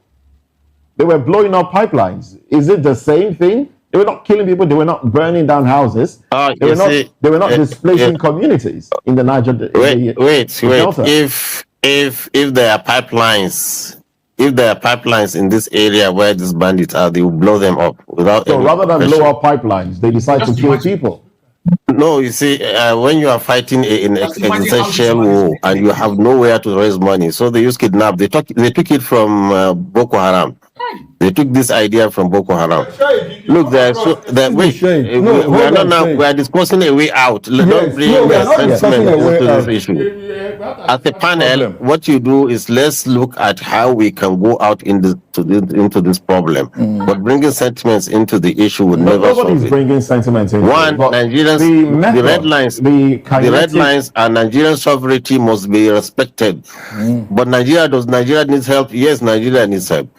Secondly, is there any... You see why Nigeria must be ended. These people, the only reason they have the power to continue to take innocent life is because people are bearing that name Nigeria.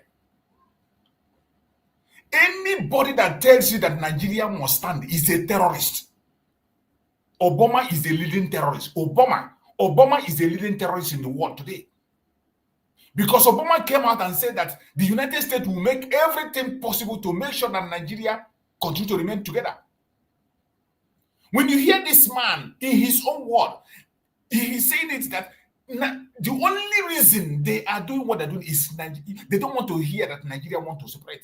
Because Nigeria is an entity that was handed to them by the British. The only way to stop these people is to end this contraption. End it. If you don't end it, these people will never stop.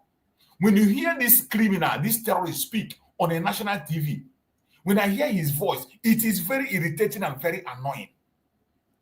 He is boldly telling you, and when you listen to everything he says, it means that the only thing that can stop the genocide happening in Nigeria, it doesn't matter who it's happened to. The only thing that will stop it is to end that contraption called Nigeria. And when we say it, some people think we're saying it out of hate. They think it's out of pride. It is a fact. Hear this man, listen to this idiot very well, and you will understand why we are giving that solution. Why we say that Biafra is the only remedy. Listen to this man again. House. Somebody who has massacred more than 500,000 people into Nigeria. And these people, they are Muslims. We don't say they are killing Muslims. We say they are killing Gazans. How can you bring them into Nigeria? That's what we are talking about. Number one, the Fulanis, you see, you don't know their psychology. They don't cry over their dead bodies. That's why. If this reaction you see, this violent reaction is all over saying that we are going to take revenge on what happened to us. So if we want to live in peace with these people, let's not kill them. Let's do to them what we have done. Let's do to them what we have done to other Nigerians. There was a time, very unfortunately, they kidnapped some very small young children from... Sorry to interrupt. Let me finish. No, please. Allow me to interrupt you, please. You said, let's do to them what we've done to other Nigerians. Which Nigerians? Are you talking about Niger Delta, the militants there? They were not killing people. They were blowing up pipelines. Is it the same thing? They were not killing people. They were not burning down houses. They were not displacing communities in the Niger Delta. Wait. If there are pipelines, in this area where these bandits are, they will blow them up without. So rather than blow up pipelines, they decide to kill people. No, you see, when you are fighting an existential war and you have nowhere to raise money, so they use kidnap. They took it from Boko Haram. They took this idea from Boko Haram. Look, we are not now. We are discussing a way out. Don't bring sentiment into this issue. As a panel, what you do is let's look at how we can go out into this problem. But bringing sentiments into the issue would never solve it. Nobody's bringing sentiments into One, Nigerians, the red lines and Nigerian sovereignty must be respected. But Nigeria needs help. Yes, Nigeria needs help. Secondly, is there any Nigerian sovereignty is to allow Fulani to continue to massacre people. That is the Nigerian sovereignty. Some idiots that even come and join them and talk about this sovereignty. The only sovereignty these people are talking about is to allow these fundamentalists to take innocent life. Allow them to take over Nigeria. That is the sovereignty they are talking about. When an idiot like this talk about sovereignty, the sovereignty he means is to allow them to take over. And some idiots foolishly on their own platform are joining this man to speak in the same tone. What a shame. Or even genocide in Nigeria, yes, and widespread all over the country there are. But I can even say this government is doing very well.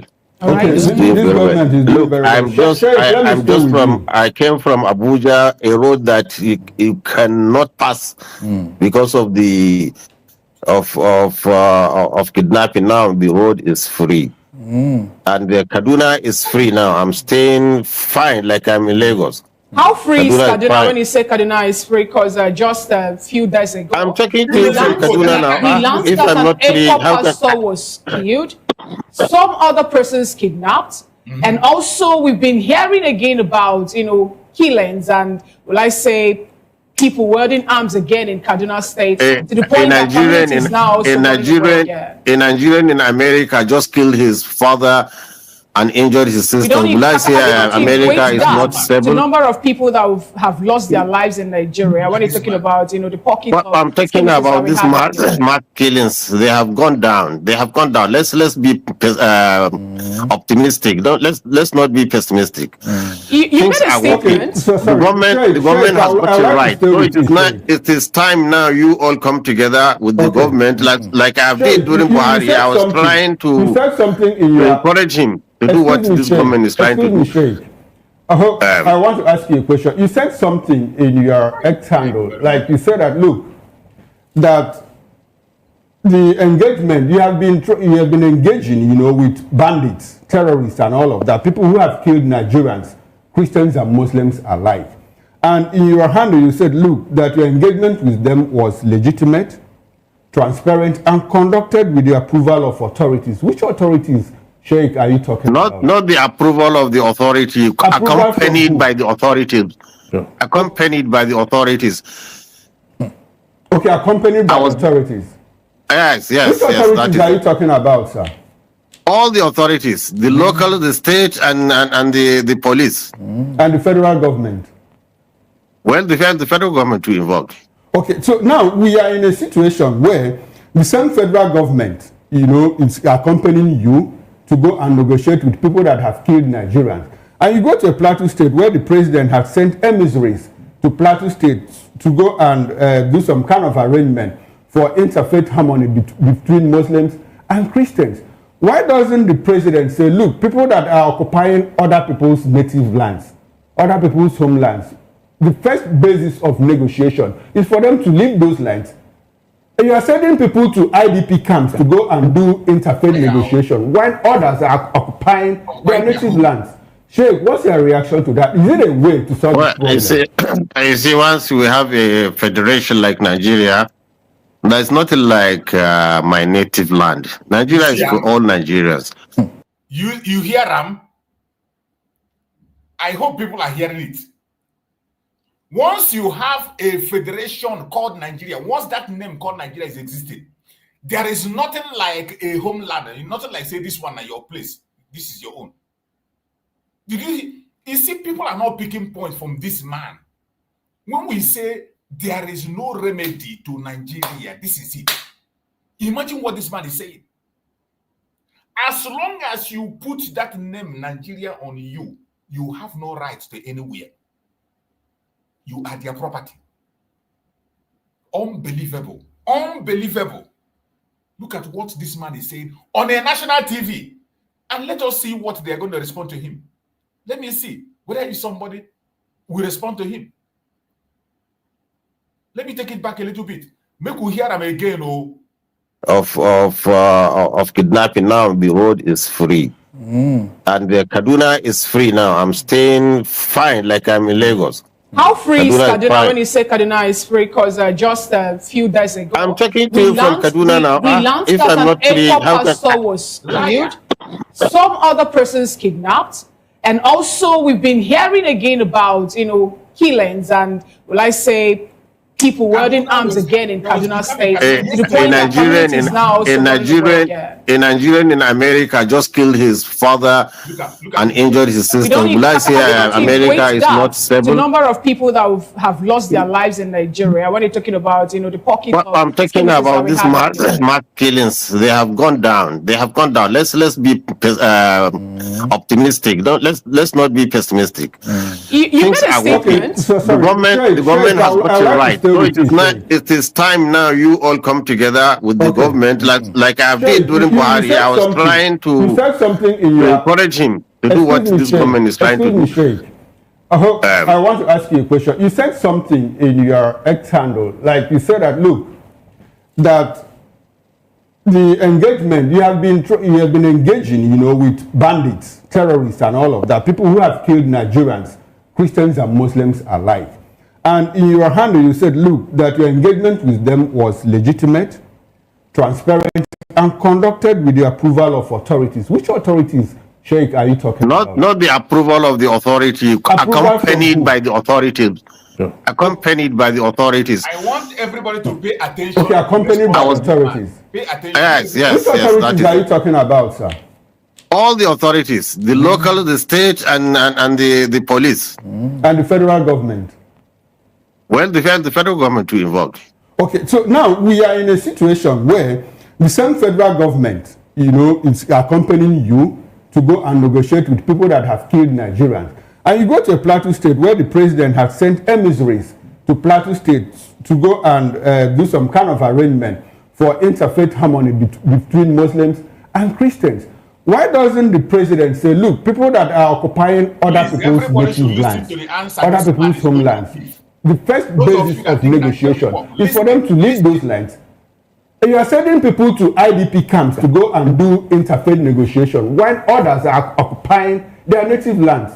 Sheikh, what's your reaction to that? Is it a way to solve the problem? I see once we have a federation like Nigeria, there's nothing like my native land. Nigeria is for all. There is nothing like my native land as long as you have a federation like Nigeria. There is nothing like Yoruba Republic. There is nothing like Biafra land. There is nothing like Middle Belt. As long as you have the contraption called Nigeria. Sheikh Gumi, the leader of the caliphate, is saying it before the whole world. He's not missing word. He is saying it. As long as you have Nigeria, there is nothing like native land. Everywhere belongs to them. And some people will still come on camera and think Nigeria will be good. Some idiot will come and tell you to go and vote. They will tell you if Peter Obi will become president. They will tell you Nigeria will be better. Mad people everywhere. Please, Donald Trump. As you are starting your investigation, as the House is starting their investigation in the United States, pay attention to what Gumi is saying. If possible, interview Gumi, take his statement and use it. Use it. As long as Nigeria remains what it is, terrorism will never stop. Genocide will never stop. It will never, ever. The genocide of Christians will never stop. Gumi just said it. That is why they will continue to take lives and they will continue to send people to IDP camp and occupy the land. And the people cannot go back. This is a very strong statement. And I don't know why people are not paying attention. Nigerians. That's why we have a lot of Igbos here in the north doing business fantastically, bringing things that Nigerians need. That's why you have Yorubas in every facet of life is in market, Nigeria is for Nigerians now. This mentality, tribal mentality and ethnic mentality is still what is worrying some people, especially.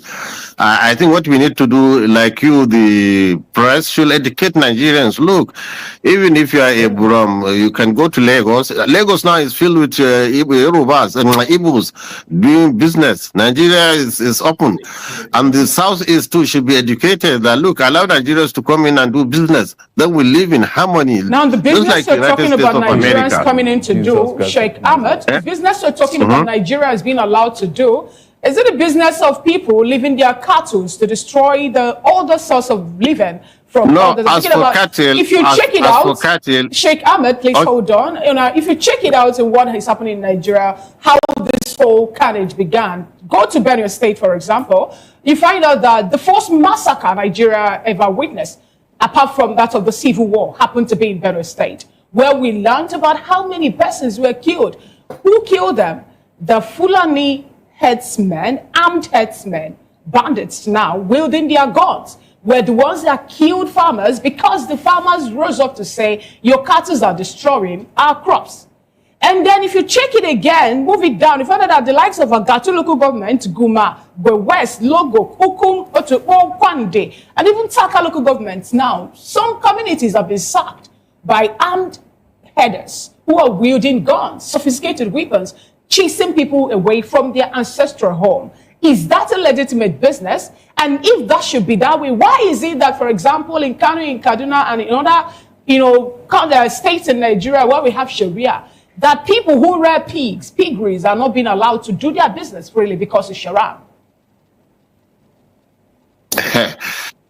Okay, you see, you cannot table Nigeria's problem all on my table and say you want me to solve them. What I want to tell you is the clash between herders and farmers is something, even when the colonist white was there, they've tried to separate the area, have a grazing area and have residential and farming areas. But unfortunately, when government come and give land to governors, they started encroaching on these grazing areas and reserves, making cows difficult, to have space, except if there is a clashes between those who will farm their land.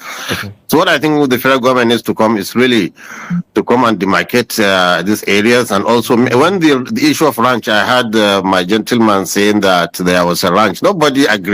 The southern states categorically refused ranching by the federal government. Now the question I ask is still this: who gave people who are doing piggery the right or the lands for them to run their business in the core north? For example, in Kano State and in other northern states. These are also Nigerians who are businessmen, who also have a way to rake in money for themselves. Who gave them lands? Are they being allowed to do the business and all that? Since Nigeria is a federation, and we have to open up for everyone to benefit. Like what business are you talking about? I'm talking about people who want to do business in, for example, people who are rearing pigs, people who are doing farmlands or who are cultivating, tilling the lands, people who are doing other businesses, and even those who are selling beverages and drinks. So who give them and are not giving chance in the northern states? I don't think you have to cross-check your figures and see.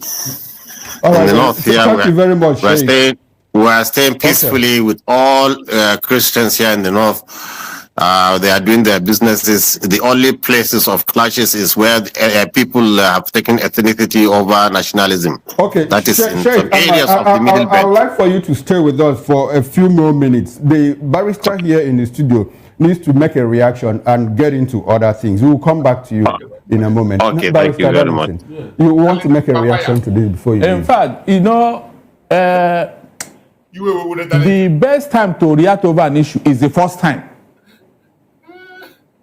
Mr. Okoro, Moses and Fina, whenever you see infamy, don't give it a chance. Don't even allow it.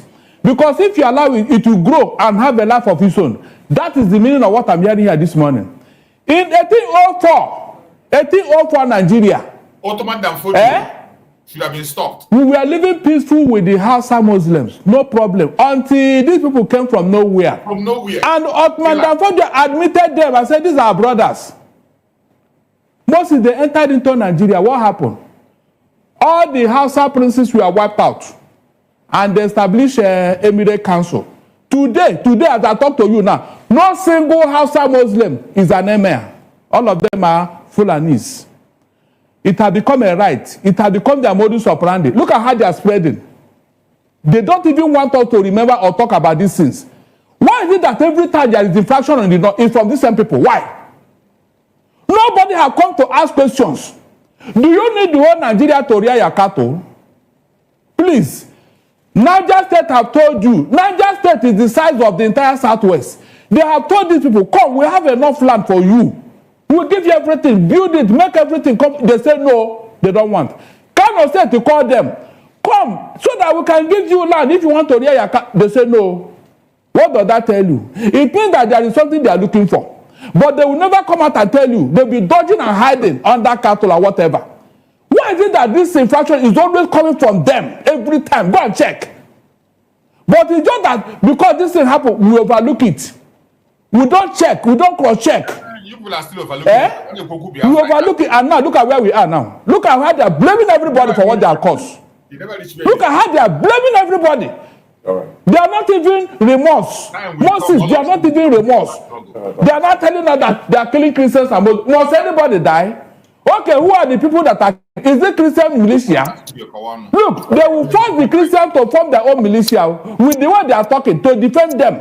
I'm not joking. They will form their own Christian militia to defend them and let nobody blame the Christians because it's getting to that point. I don't think that's. Are you serious? Oh, these are people that they invited in court. He's defending them now. Say that they are boys. Everybody that attacked them, they will not vote for him. He said it. He said it in this country. All right. Something he cannot say in Saudi Arabia. In Saudi Arabia, when he make they declare him persona non grata in Saudi Arabia. What was the reason? Moses, what was the reason? Let him tell us. But he can come here and tell provocative statements, and nobody challenges him. Nobody talks. Everybody just keep quiet because it's their right to say. So, Abi, one of them, Mr. Moses, that the Tinubu's wife should be killed because she's an infidel. She's a Christian. Very provocative statement, and you are talking on nationalism. Is that how to preach nationalism? When it's always you that is causing infraction, you talk and behave as if nobody is in Nigeria. Thank you very much. No, let us start from somewhere. I told him, let them meet us house where Nigeria will be paradise, but they refuse to listen. They refuse to listen. They don't want any other person to talk or say anything. They are the ones that they should be heard. Is that how to build a country? What is nationalistic about this thing they are doing? We are Sharibu, a young girl, her destiny cut off. All right, Barrister Darling, thank you very much. Cut off because of religion. Contribution there. We have to let you go because I do understand that you have something to do in our sister station. So let's stay with Sheikh Gumi and then we'll touch on other guests as well. Sheikh, please. A very quick question. Sheikh, are you with us? I'm here. Quick question. Now, this has been peddled around. Nigerians have, it's been said in hushed tones. But let me ask you, are you for the Islamization of Nigeria? Do you support the activities of these individuals? Is it about totally Islamizing Nigeria? Islamic jurist here among you in this panel. Our discussion is not about religion now. Before I answered you, I heard my gentleman talking about myself and Saudi Arabia. He's talking about Fulanophobia, I will call it now. Trying to put the whole blame on Fulani. Fulani suffered more than anybody, even in Nigeria, in this case. Because when they catch a Fulani man, in fact, they are merciless with him. They said, you are the one conniving with your other Nigerians to infringe on our rights. Anyway, this, by the way, Saudi Arabia is a country which is completely different in terms of Nigeria. Nigeria, here we have freedom of speech, we have freedom of religion, we have all the things that require so Saudi Arabia is different. It's a Saudi scholar like me there has no chance to speak. So myself, I don't have that psychology. I don't think nobody. Don't you think even if I'm in America, I don't think Trump can silence my. He can only deny me a visa or tell me to come back to my country. You see, I have that freedom of mind and ability to speak my mind, irrespective of whether people understand or not, because I feel relieved when I say what I think is right. So Saudi Arabia is a completely different issue. You shouldn't bring it here. All right, we no pray problem. for Saudi to be open to criticism and like any other nation. All right, talking about praying for Saudi to be open, to criticism and all that. Some Nigerians, or rather a particular lawyer who happens to be a human rights activist, Malcolm Herbert, have come up to, more like made a statement that he should be called in for maybe questioning and all that. How does that make you feel? Because some people are also seeing the part you're playing in Nigeria, mediating between the government and also between the authority and the bandits as a way of emboldening them. Looking at some of the statements you've made, how we should grant them amnesty, and then also how we should find a way to bring in a non-kinetic measure while dealing with people who have killed Nigerians or displaced them in one way or another. How does this make you feel? Ignorance can produce anything. When humans don't know anything, they try to conjure. So I forgive Nigerians for saying that. They don't know. They never thought that I was doing that. Look, as a medical doctor, as a former military officer, I should be wise enough to know what I should do and what I should say that will be within the boundaries of law. I never break a law, so I'm at peace with even those people calling for my this, and I will just think they don't know. I treat them as people who don't know. All right then. Well, let's go to Benin Station, where we have Dr. Bright and Neva Kuka. Dr. Bright, I do understand that you've been following the conversation. Let's have your contribution, your thoughts, really. Talking about the trouble that Nigeria is having, insecurity. What do you think is the way forward? How can we resolve these issues? The president has said, look, make peace. But then who do you make peace with? Those who want to continue to kill, or those who have displaced you? And still, like my colleague said, let's make I leave these people, because these people, the actual part we want to talk, we'll get in later on. We can be able to deal with this if we continue to listen to these people. That is, their discussion is so annoying and so disturbing. But it's a wake-up call. Why we play all these videos is for people to know, when we come online and we say Nigeria is irredeemable, it is not a propaganda. It is a fact. And you can know that Nigeria is irredeemable by paying attention to what happens in their media. Just pay attention. These people are not hiding their feeling. They tell you what they want and what they're going to do, and they go ahead and do it. They go ahead and do it. So that is why we play those videos, to let the world know. There's nothing you can do to appease these people. There is nothing you can do to appease them. You just had Sheikh Gumi telling you, as long as Nigeria remains Nigeria, you have no place that you can call your own and say it's your home. Every place is your home. You can dwell anywhere, you can claim anywhere. And you see how sensitive that information is, that he brought it in. He gave that answer when he was told about returning people in IDP camp to their homeland. He didn't just say it ordinarily. He was being challenged that why wouldn't the government go ahead, take people back to their homeland before talking about negotiation? And look at his response. He said, this idea of saying that people own a place, as long as Nigeria is, you don't own anywhere. That means anywhere you conquer, you take it over, it becomes yours. This man said this in a national TV, and people are watching and listening. And as the United States is going into their investigations on Nigeria, they should pay attention to news like this, information like this. Pay attention and hear where this is a mouthpiece of this Janjaweed. The mouthpiece of the North is speaking here.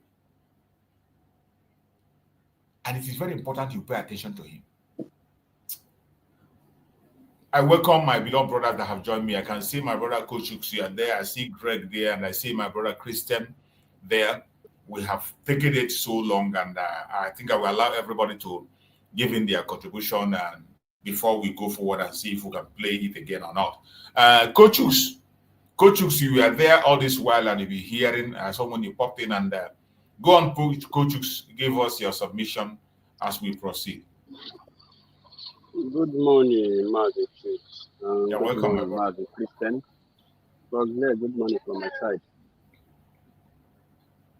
And good morning, all Biafrans all over the world.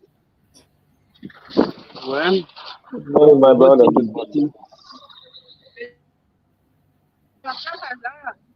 The whole thing is getting clearer every day by day. That's what I always say.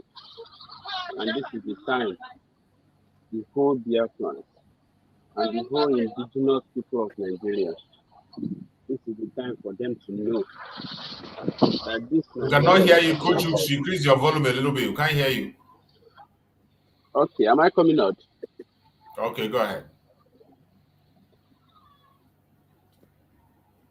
Yes, as I was saying before, this is the time for them to know that this Nigeria that we are talking about is out of repair.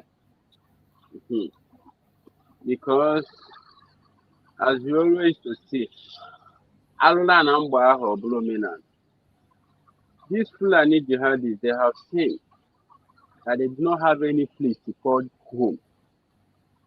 And as long Nigeria remains one, as Shegumi has said in national TV, that as long Nigeria remains one, do not have a place to call home. Because what they are doing is, once they enter a community, they will make sure that they pursue everybody that is in that community. If you refuse, they're going to take you down. And that is what our leader have seen. And that is what our leader has been shouting about since.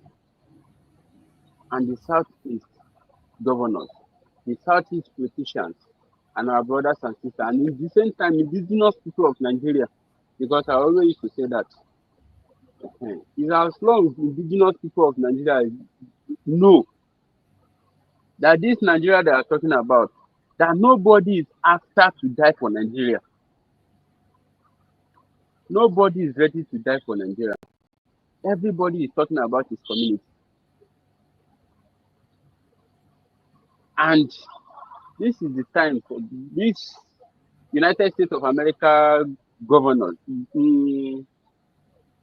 United States of America government to know the only solution of what is happening in Nigeria today is for them to divide Nigeria so that everybody will go in separate ways. Because the Sheikh, which is the founding father of the terrorists they are talking about, I've said it openly in national TV. And everything that he's saying today, he did not say it, he didn't romance itself. He said it openly. Because some people that are still there talking about one Nigeria, one Nigeria is not working.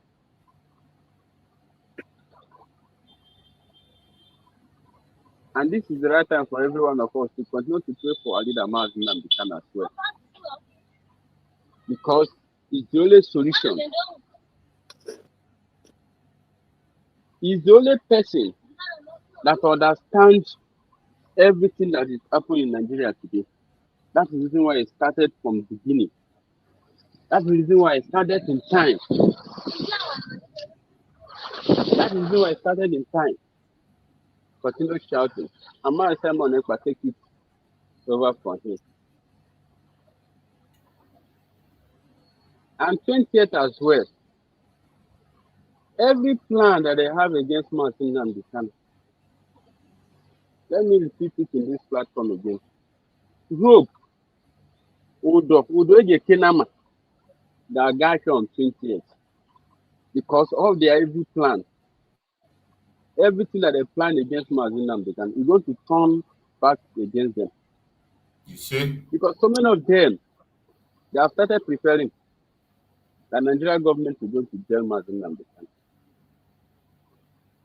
But I'm very, very sure by special grace of people of Guardian, after this 20 years, if you are still standing, if you are still hoping The Nigerian government is going to get Mazi Nnamdi Kanu. You're going to drink acid. Because that jail sentence that all of you are talking about is death and arrival. Mazi Nnamdi Kanu has said it. Even the president of Nigeria has even said it in their court that they do not have the right to try him. Show him the written law that are using to try him. They cannot provide it.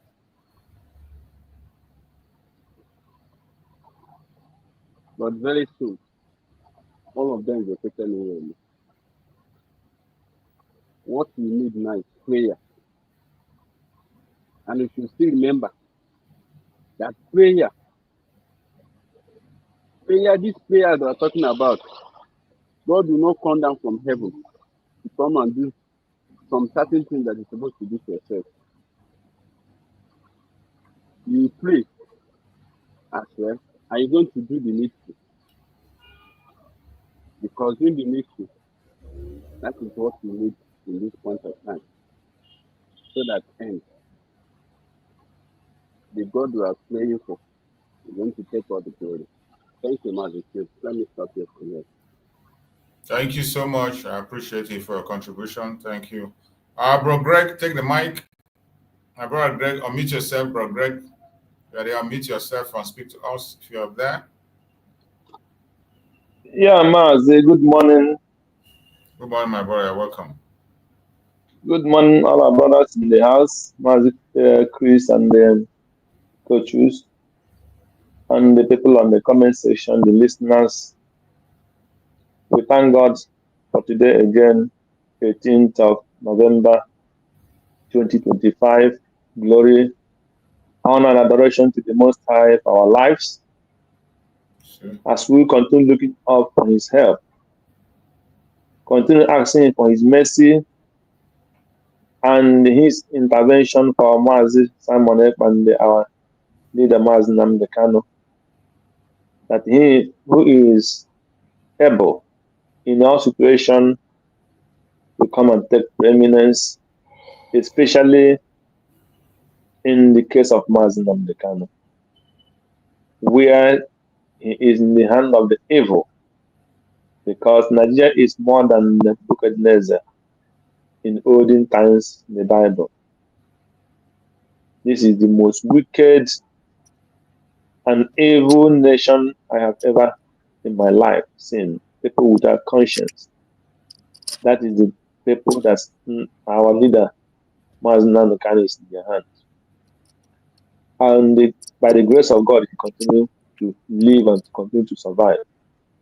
And we pray the hand of God upon his life and let God come and intervene. He knows how we can handle all different matters, because there is nothing that is unaware before him. He knows every situation and he knows how to handle it, and he uses it to prepare whatever he wants to use it to do. And let him use the case of Mazi Nnamdi Kanu and the case of Mazi Simon Ekpa, the PM, to do what he will use them to do for the Biafra and for the common people all over the world, because Biafra is all over the world suffering because of the injustice and the evil in Nigeria. So we continue to pray that God will not keep silent. He will hear us as we pray every day. We thank him for hearing us. May his name be praised. Yes, Mazi.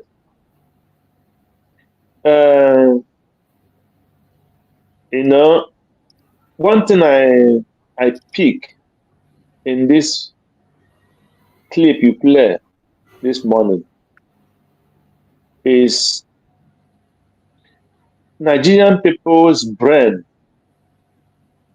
Nigerian people's brain is like, will I say is not working very well? Or will I say they are not serious? I cannot pick exactly what I can use to qualify the way Nigerians reason. In this very clip, if you watch, they asked this man, you said that these Fulanis are foreigners. And he jumped that question, he did not answer that question. He did not say if they are foreigners until they come in another way. Then he tell you that that Nigeria federal system makes everybody owner of the land. Nobody, there is nothing like native land. So, what is he trying to tell you? He opened border, he invited these criminals from all over Africa into Nigeria and asked them to come and fight for the land, to continue. You know, when people don't understand, when they say that they want to start from where Usman Dan Fodio stopped, but Nigerians will be waiting when this criminal, useless man will come and tell them, we are starting from where our Usman Dan Fodio stopped. We want to continue from there. Because Usman Dan Fodio and his people came into Nigeria, used the Sokotos and many of the northern people, and then they gained the land, and now they become the indigenous. So, and exactly that thing is what this man is coming here to confess, to tell you that there is no origin of any land. So, those people that are being thrown away from their ancestral homes, from their ancestral lands, and they are living in the IDP camp, and the other people that they open border and bring in are occupying their space, and the owners of those lands live in the IDP camp. And he's now telling you there is nothing like indigenous land, that Nigeria is for everybody. So if Nigeria is for everybody, let him show me where Nigeria have divided land according to people, and people start getting shares of land in Nigeria. Let him come and tell us those people, Igbo people that live in the north, where they came in the north and Nigeria allocated them lands as indigenous of Nigeria, that they only come there anywhere they want land, they get it. Let this useless man come and tell me those properties of Igbo people that are destroying both in any part of Nigeria, even though they paid billions in acquiring those land and those properties, and still government is destroying it today. And those ones have no right as citizens. But the Fulani that came from a different entity into Nigeria to claim people's land, and those people that own that land will be living in the IDP camp. And this useless man come here and tell you there is nothing like that. So that is why he didn't want to answer the question. These people are foreigners. And every Fulani man in Nigeria is having the same ideology, that land belongs to Fulanis. Anywhere they go, they take the land. So, because if Buhari can go to America, I will continue to remember it. And they asked him question, was it in America or the UK? He said, those people that are doing all these things are not Nigeria. It was after the war in Libya that they came into Nigeria. And that was the Buhari's answer. So those people that came into Nigeria as Fulanis, and they are killing the indigenous of Nigeria, and you as the defense, as the commander-in-chief of armed force in Nigeria, allow those people who are foreigners, even though that time you forgot that Nigeria is a sovereign land, that no foreigner is supposed to come there to take anything or to occupy. But the Fulanis have the right to come and occupy a place that is sovereign. and nobody will question them. But America, who say, I will come and drive those evil people away, Nigeria know the language, sovereign nation. Even a common idiot on the street call it a sovereign, Nigeria is a sovereign nation, America cannot come in. But Nigeria is not a sovereign nation for a Fulani man to walk in with AK-47, drive away, kill people in their ancestral home, in their inherited house.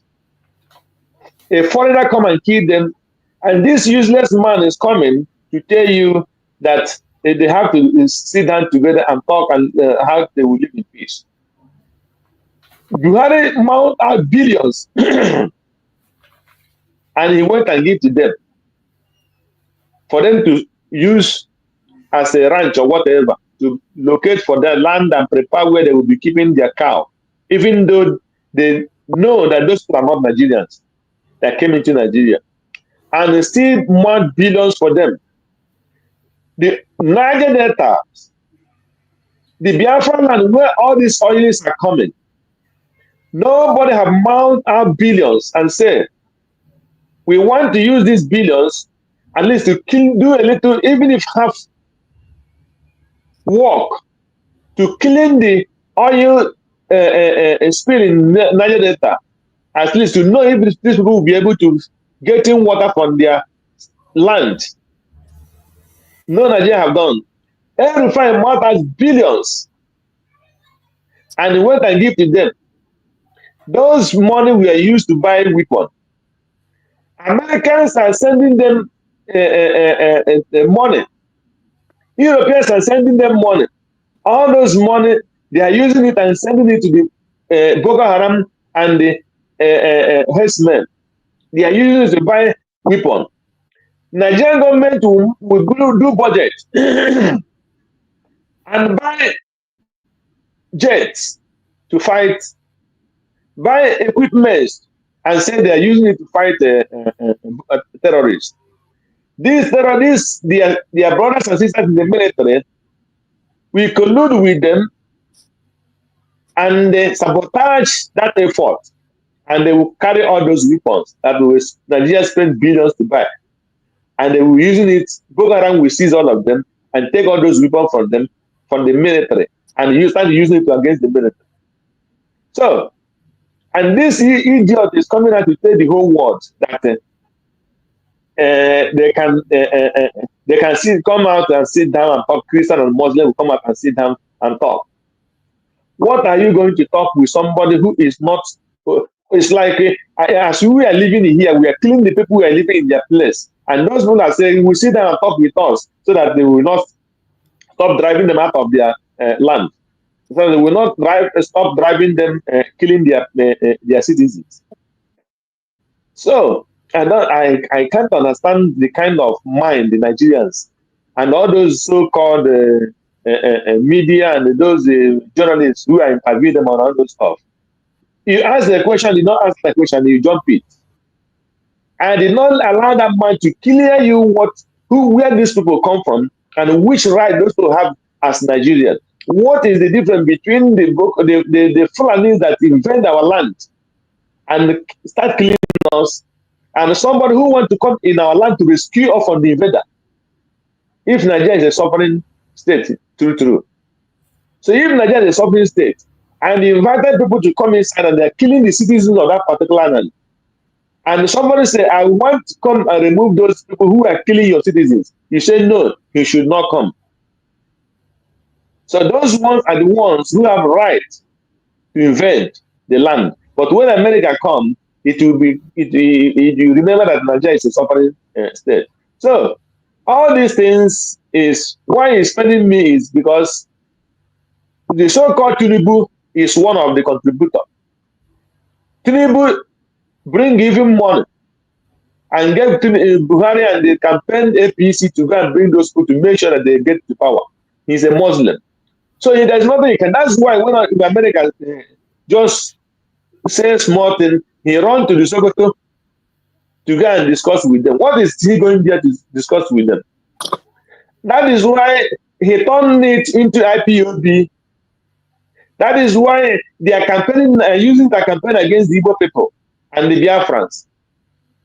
So that shows you that there is no way any person that is talking about Nigeria should know the only way Nigeria will survive and you can have peace within that region is only when Nigeria is disintegrated. There is no other thing.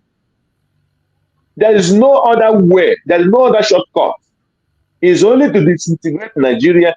If you disintegrate Nigeria, the Fulanis will know that they have no more chance.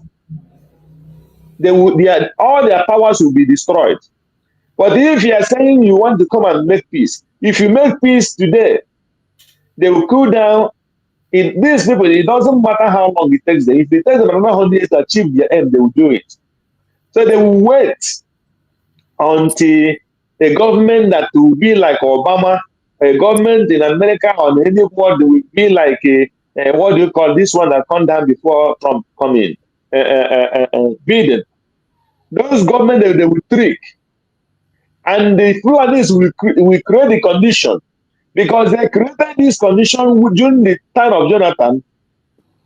And when they created that condition, they use that condition and go and seek sympathy from America and Europe to support them, not knowing they were lying and trying to cripple into power to achieve their aim. That was exactly what they did. So, and they will create a condition where they will come and say, it's like this or it's like that. Until when they get to the power, they will be doing what they want to do. So, if Buhari knew all those things, and he is the one who brought these people, and there is testimony, this one is not an Igbo man or Yoruba man who come and say it was a Yoruba, it was the Fulanis or the government or social people brought all these evil people into Nigeria. But it was among of them who brought these people, come and confess. And if you remember one time, there was one time one Fulani man was saying, when they hijacked the train or what, he said, we are Fulanis, we don't know where they say gone. It was the government that supplied all those things to us. If any person watched that clip that time, yes, they said they don't know where they say guns, they don't know all those things, but it was government who provided all these things for them. So, and then you see that when somebody who come and say, we bring these people into Nigeria, and Buhari confirming that these people are not Nigerians. So, the Bible said 2 or 3 testimonies. What else do you want? So the testimonies are there and it's perfectly true. One, the Fulanis they brought in say they don't have money to buy those kind of guns. That is the government of Nigeria that brought them and sponsored them. 2, Buhari said that these people are non-Nigerians. 3, the people who were there present when all these guys were brought in confessed that they brought them in. Buhari used Mapa billion to settle them. Erufai Mapa billion to settle them. There was a time they Mapa billion to set radio where they said when they said that they were using that radio to speaking only Fula so that they will understand. So, my brother and the people who are listening, what is and what evidence again do America need and the whole world and the evil Britain need again to know the truth? There is one, they said the idiom of Britain is coming to Nigeria to do something with the youth. You know, when this kind of thing comes, they will start looking for where they want to, they will just hold one program to confuse international community. That is what they do. You know? So, if America really wants to take this matter serious, the only thing they will be working for is to do what? To make sure that Nigeria disintegrates. If Europe is serious, the only thing they have to do is to make sure that Nigeria disintegrates. That is the only solution for the betterment of the whole world and the betterment of the common man. That is the message. Thank you, my brother. Thank you so much, my brother Greg. You've spoken well. I appreciate you for that wonderful, wonderful contribution. Thank you so much. Bro, Christian, you are there? Bro, Christian? Yeah, Mazi, morning. Good morning, my brother. Welcome. Yeah, so I came in very late, so that interview or something from Gumi, I didn't follow from the beginning, but so that simply means that he's back from Turkey. He's in Nigeria now, or it's not a correct? Huh? He's in Nigeria. He was asked in that program. He said he's in Nigeria now. He's back. Okay, so you see, what more evidence does one need to know that this Tinubu government, they are all in it? When we talk, it might sound funny, it might sound weird, but God knows that we are speaking the truth, because truth is not hard to find. If you are real and you have your brain functioning, it's not so hard to find truth. You know, you might only give it a time. If people are shouting Biafra, Biafra, you just need time with a functioning brain to know what they are doing, if they are genuine or not. It's just a matter of time. So Gumi, who is a known terrorist, apart from even the fact that he was sent back from Saudi Arabia, stuff like that, everything he has done leading to this moment has shown that he is one of the architects of the terrorism going on. He is. Again, he's allowed to go to Turkey, fly back into the country, and he's still giving interview. You know, what really takes me on this whole thing was that I think that was the last part of, you know, the interview I had before you said, okay, before you cut it off. He was asked specifically, I think the question was whether he supports the Islamization of Nigeria or whether he believes in it, but he didn't answer it. He didn't answer the question. Yeah, he did not answer it. And Mazi, the interviewers did not follow up, because when you ask somebody a question, if I ask you a question, I expect you to answer it. Not that I'm going to force you, I won't force you, but I expect you to answer it, so that if you don't answer it, then I'm going to say to you, you didn't answer my question. So it's up to you to say, I don't want to answer it, or stuff like that. But these journalists in Nigeria, they just swerved. They went to a different place. That was a very key moment, very crucial moment.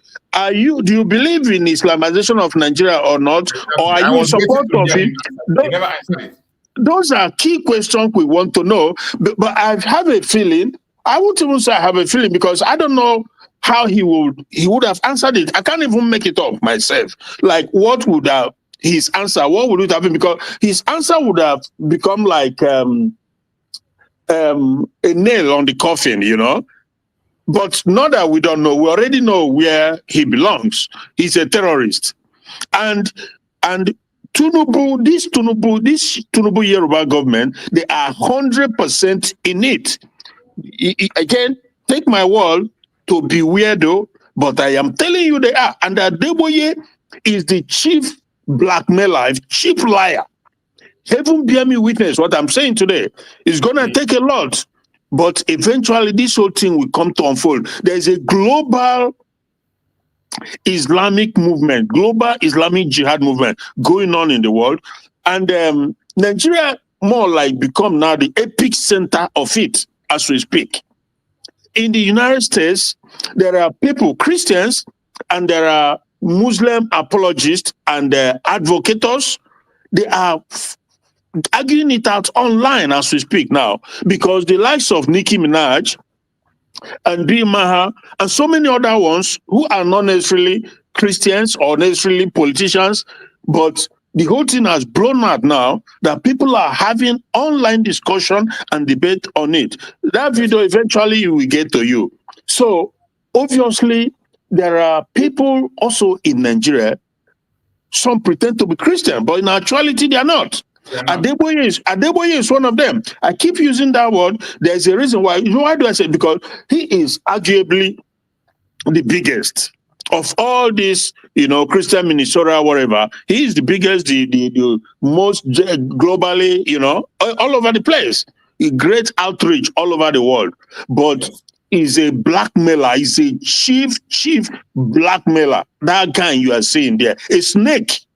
I'm telling you the truth. Because not only that he participated in that global conference when they were talking about Islamic one world Islamic movement.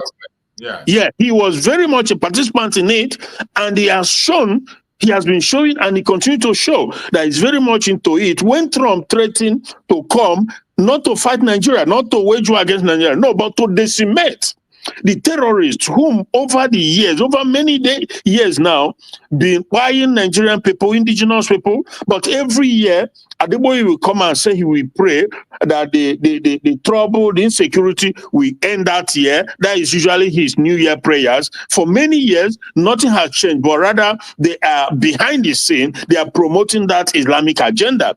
And when Trump threatened to come and do something about it, what did he do? What did he say, Adeboye? He said that they should take Trump to give them 100 days. Yeah. Yeah. So this is about 2 or more now since that whole thing. The question is, he said that they will tell Tinubu, and then he lied that anybody who is close to Tinubu should tell him to call the security chiefs, right, and give them order to do this, to do that. But from that time to now, if you know what is happening in Nigeria, every single day, of course, everybody know about the girls that were kidnapped too recently, right? Another school girls kidnapped. Okay. The first day.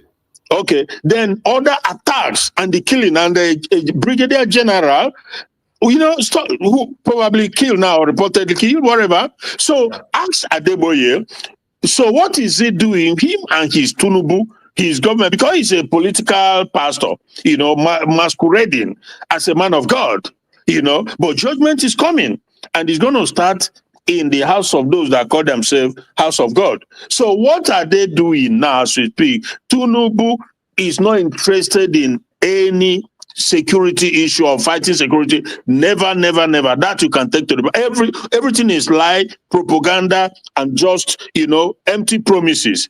His focus, 100% attention is geared towards 2027. If God forbid, if that happens, he serves his term, he wash off his hand and he's gone with all the looted money. These people, so my point is that it's a tragedy that Gumi is still roaming about, and when even he's being asked a question, people cannot make him to answer the question, or at least say why he will not answer the question. That is the tragedy. But let's see. So that is it for now, my brother. So yeah, thank you. Thank you so much, my brother. You have said it, and that point you pointed out is a very important point. I was equally waiting. When they asked that question, my ears were open to hear what he said, and he dodged it and said it's not here for a religious issue. Meanwhile, the issue has everything to do with religion. The discussion has everything to do with religion. It is so sad. But he made a very good point there and exposed things that people need to pay attention to. And he said that, in other words, Jesus Christ, what is going on here? That as far as Nigeria is remaining a federation, he says similar to like that that nobody owns a land or nobody. Exactly. What kind of bullock is that? And you know the most dangerous thing. Do you know when he said that? He said that when he was asked that why would the government be talking about peace talk when the people that were taken away from their land has not been returned back? Yeah, and the people in IDP camp should be returned to IDP camp. Because the government is not returning back to IDP camp, and then they are moving ahead to talk about this location. And this man gave an answer that you shouldn't be talking about, nobody owns their land. Can you imagine that? In other words, once they conquer you and take over their land, it becomes theirs. Finished. And you remember, this is one of the things Nnamdi Kanu said back then too, that the game plan is to come in, displace you, take over your place, and when the actual war, when the actual problem starts, United Nations, evil organizations, all these African Union, they will come and say, okay, we'll settle it, but everybody stay where you are. That is one Nigeria. You are all Nigeria, so stay where you are, and your place is gone for good. So that is on that line that Gumi is trading when he say that as far as it's one Nigeria. So in other words, you see that this one, and that is why when it comes to Nigeria, they don't want restructuring. They don't want disintegration. They don't want true federation. Nothing. And I dare you, I dare Tinubu, I dare any Yoruba, because they are all online lying to themselves, pretending, but they will not deceive people like us, whose brain functions non-stop. They will not deceive us because everybody knows that nobody's going to restructure Nigeria. Nobody, you can keep fooling yourself. They will never accept it. These Fulani, they will never accept it because the status quo. Hello? For them to accept restructuring Nigeria, they will tell you it's better for them to go. They will never. So you see, the thing is, the only solution, I've said it severally, is either one of these two, like Ted Cruz said, abolish this evil Sharia law that they brought into constitution, because it wasn't supposed to be in the first place. At which we also know what their position will be when it comes to that. And if not, then disintegrating, everybody go their way. That is the only solution. But again, they will not accept that. Keep in mind, they will never accept that because they believe that they brought these people into Nigeria and you have to accept them by fire, by force. You have to let them integrate. There's a governor who, you remember, everybody knows this. All the media knows this in the country. He said that they brought in the Fulani from the entire Sahel region to come and settle in Nigeria under Buhari regime. Yeah, exactly. So, but you see all these accomplices, all of them, all these media houses, all of them, they pretend as if they don't know what's going on, but they all know. Majority of them are part of it. Majority of them have bought into it. Some, for whatever reason, it's just a big mess. Trust me, bro, it's a big mess. But it's also a global issue going on. And the British government, their hand is in it too, because of course, globally, their hand is in it. They know about it with the Obamas and the rest of them. But trust me that there is a reason. Every day it becomes obvious why not only that God brought Trump, but he protected him from the assassination of this evil bunch of people. They wanted to take him out because but it's becoming very clear now why he's here and what is happening. And it's not the end. This is not the end of what is going on. A lot more is coming. Thank you, my brother. Thank you so much. Let's hear from Chukuburu on TikTok. Chukuburu, yeah, join us from TikTok. Speak on, let's hear you. Good morning, everyone. You're welcome, my brother. Good morning. I thank God that many people's eyes have started opening and their ear also started listening. One thing I know is that Trump is the one that stopped ISIS during his regime, former regime. And he can do it again. Because I don't know why other nations kept quiet with what is happening in Nigeria. Are they thinking that when that time will come and people is gone, no one remain to? So it is a kind of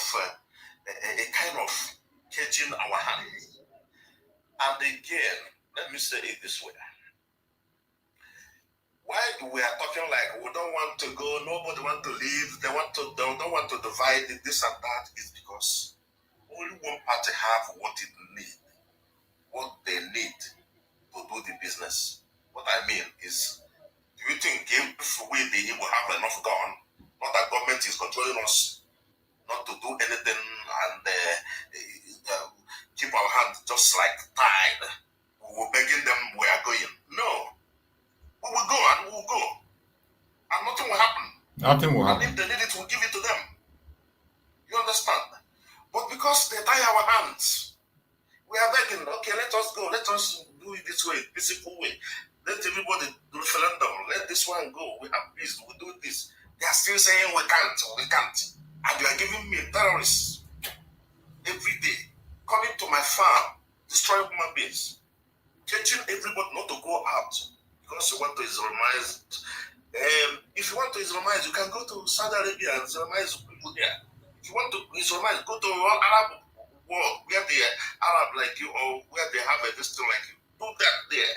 Don't come and disturb us here. That is one thing I want to say. Then on the other area again, the major problem we are facing is four things, and I will mention it today. One, occultism, who brought it there in the country. Two, starvation against humanity, who brought it there. Three, wizard, who brought it there. Then fourth, criminal thieves. And all all these things brought by one group in that country. I'm not talking maybe hatred, but let us focus the spirit that is working. In 1977, when all these demons entered the country, not all of them go, but some of them remain. First Act 77. First Act 77. Then Okotik, who brought it? The headquarters in Nigeria. Someone take the position of Chinajebe because of that system. The other one again, the telephone wire or whatever that costs millions for somebody to steal the money. That is foundation. Then when you talk of after the war, they give you 20 pounds. That one is the highest crime, like Hitler. Even Hitler is better. And all these things, you have never asked for forgiveness about it. It's disturbing all the nation. Now let them go for the forgiveness of that area. And again, think of solution, how everybody should go. Because what I'm saying, we must go for Africa to have peace. If we didn't separate, if we don't do it, more mayhem is coming. And again, they pretend themselves. Can they give Fulani visa free to help the people out? I wonder. They give them visa free to go and come and help them there in Britain. Ordinary group that doesn't have nothing, how they manage to get all this gone and telling people what to do and what not to do? I wonder why we're discussing all these things. The kingdom of God suffer violence and violence take it by force. A lot of souls. And we're not going to wait again for the second time for them to capture us the way they plan it. Now, if you have passport, I want to say it today categorically. Remember, bear it in mind that passport of any country you have is not anything for you. If Mazi Nnamdi Kanu can stay in prison as a British citizen and no anything good news coming from them, my brother, your passport is paper. If Simon that have the same passport of Finland have the same problem and nothing like this to you, and some people will be ganging up and telling them that everybody has have problem. You especially the Europe, don't want us to go and you don't want us to remain. You are hating us more, and the majority of them are doing informant in every country. They are giving information against people, talking nonsense, which is not truth. The time to break this yoke is now. And MNK should be released immediately. All these things you are doing to him, when the time will come, I'm saying this thing, according to the spirit, what I'm saying, none of all these politicians will escape. Of course they will not. None of them, no single one, and all the airports will be targeted, and they will never in the history have mercy on them. The way I'm seeing it, and it will surely come to pass. If care is not taken, because enough is enough. Enough is enough. Talking like the women every day. This one is coming, they are coming, they kill people in many ways. They buy people in many ways. They do this in Biafra land. They are sending soldiers that is contest to go around in Biafra land and helping them. And the news, who is news, the same group of people, they will help them to address how they will talk. And if the man come, they ask him, are you one Nigeria or whatever, they will cut off the area that the man is supposed to express himself. You think we are I'm telling you, if you remember all these things that is happening in the world, none of anyone that Igbo committed. When you think of the people that headed some soldier in Britain, is not Igbo. The one that went to US to bomb, capture him, is not Igbo. The one that majority of all this evil, why are they calling Igbo and hating Igbo for nothing? Allow the Igbo to go and the Igbo must go this time. I'm telling you, delaying of helping this matter is no need of talking. Now is action. Action is near, and action must come. Because when they are preparing this Muslim ticket, They wear even bishop clothes. Imagine, can you do that in Abuja or something? They wear bishop clothes and they do all what they do. Because of this, God is angry with them. And the AES was some problem of Africa. West should forget disturbing that guy, that you said the $100 because they're the ones solving the problem of Africa. They chase them through that Sahel, and all of them are running to Nigeria. That's why Nigeria is getting more witch of this idiot being Boko Haram and ISIS and all the swap and that. They have disturbed us a lot. Enough is enough. We don't. I said, we don't need them again. We want Africa to be peace and peaceful. Thank you, brother. Thank you so much, my brother, for that wonderful contribution. I appreciate you for that statement you just made. You just brought out some things that are very, very important. At this point in time, when we are talking about genocide in Biafra land, genocide in Nigeria, genocide against the Christians, and terrorism is the order of the day. You reminded me of a very important thing.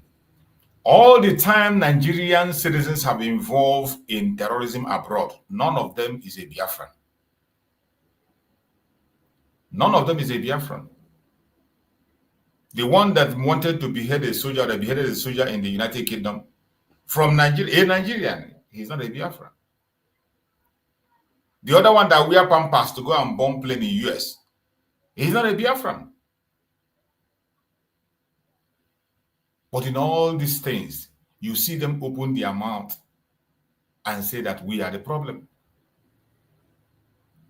Look at what a sheikh is saying in national TV. Defending the terrorists. Fighting for them every single day. Every platform, they bring him in and he speaks and he goes, he speaks and he goes. Now they ask him about people calling for his arrest. He said those people are stupid. They don't know anything. Do you blame him? Of course, he means that what you don't know is bigger than you. When it comes to Nigeria, you don't know anything. They can do anything they want. When it comes to the issue of Nigeria, they will do anything they want. They can do anything they want. Whatsoever they desire is what they do. And you can't stop them. That is it. When it comes to the issue of Nigeria, there is nothing you can do. When it comes to the issue of Nigeria, there is nothing you can do. When it comes to Nigeria and the Fulanis, Nigeria and the terrorists, you cannot do anything. All you need to do is just sit back and watch them. You just sit down and watch them. There is nothing you can do. You can't fight them. You can't attack them. You cannot even say a word. And whatever you say, they take it as irrelevant, that you don't know what you're saying. You think that when that man said that word, that he was joking. He's not joking. When Gumi responded in that way in a national TV, that the people who are calling for his arrest don't know anything. Of course, he means it. Up to this moment, that man is working with escort in Nigeria. Don't forget that he was a former military officer. That is Gumi you are seeing there. Today, his own son is an officer in the military. And he's boldly telling you that the terrorists, the bandits, the people he called bandits, terrorists that he renamed bandits, he said they are well-trained soldiers and you can use them. That you should divert them and use them. The other time he was advocating for them that you should give them the forest to guide. You can imagine when you carry the forest, all the forests in Nigeria, and he gives to Fulani to guide. Imagine what will happen. Now that he didn't give them all, you see the way they are taken over by force. You can imagine what will happen. Let's start with Nigeria. Say, okay, the Fulani take in charge of all the forests. This is the kind of idiotic ideas that somebody brings and people accept it and they listen and they follow. It is so sad. It is so sad. The zoological republic called Nigeria has ended. And I tell you, 20th of November, next tomorrow, we mark a very, very important date. 20th November is a decision day for Nigeria. Everybody should pay attention. Call on the international communities. Everybody, both international media, they should pay attention that day. Human rights activists all over the world, pay attention. 20th will determine the fate of Nigeria. That 20th, next tomorrow, a lot of things is going to happen. As soon as I don't want to hear word, you will hear by fire, by force. Where Nigeria is going now is they are not going to return. Nothing is going to make Nigeria return back. Nothing will make it return to what it is before. They are getting to the land of no return. Nigeria is going to the land of no return. We continue to say it and say it the way it is. Whether you like it, you don't like it, you must pay attention and understand it, or else you will pay a heavy price. These are some of the news we are seeing in Nigeria today.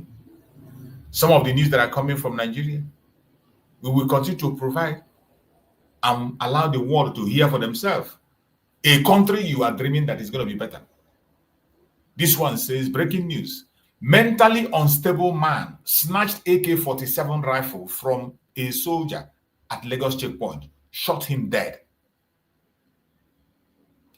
A mentally deranged man snatched AK-47 from a soldier and shot him dead. That is what you see in Nigeria. These are the people that will protect you. This one says, invoke section 174 of 1999 Constitution to stop Nnamdi Kanu's trial. House of Rep member, Rai Tinubu. A House of Rep member, Rai Tinubu. And he said, invoke section 174 of 1999 Constitution to stop Nnamdi Kanu's trial. Let's see which of the house. It should be the House of Rep member, the one that is from Mazi Nnamdi Kanu's camp, the one that is always coming to the court. I believe he's the only one who can be able to be bold to write such kind of a letter to Tinubu. Invoke section 177 Constitution. House of Rep member, right? Let's see. Let's go to the detail and see. It should be that man. I don't think any other. There's no other House of Rep member that is bold enough to make such move. There's no other one. Other ones, every other one that is there, we know them. All of them are just there for fact of leadership. Choosing is over stubbornness and would unlock national goodwill, promote reconciliation, and strengthen national unity. President Tinubu has been urged to invoke Section 174 of the 1999 Constitution to discontinue the persecution of Mazi Nnamdi Kanu, the detained leader of the indigenous people of Biafra. A Nigerian lawmaker, Honorable Obinna Agwocha, I know, he made the appeal in a strongly worded letter to the president dated November 17, 2025. That was yesterday, November 17, 2025, yesterday. Having constitutional defect in the changes against Mazi Nnamdi Kanu, including the illegal rendition from Kenya, which he said poisons the prosecution limbs. Agwocha, who represents Ukuano Umuahia North, Umuahia South Federal Constituency in Abia State, argued that Kanu's continued detention has contributed to the insecurity and economic crisis in the Southeast.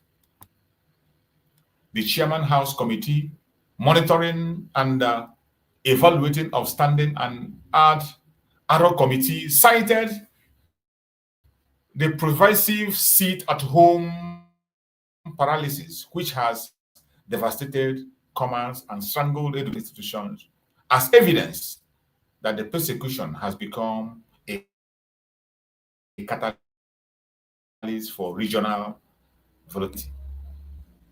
Title: A plea for national healing and constitutional prudence, invoking of Section 174 of 1999 Constitution in the prosecution of Mazi Nnamdi Kanu. Agwocha stated, when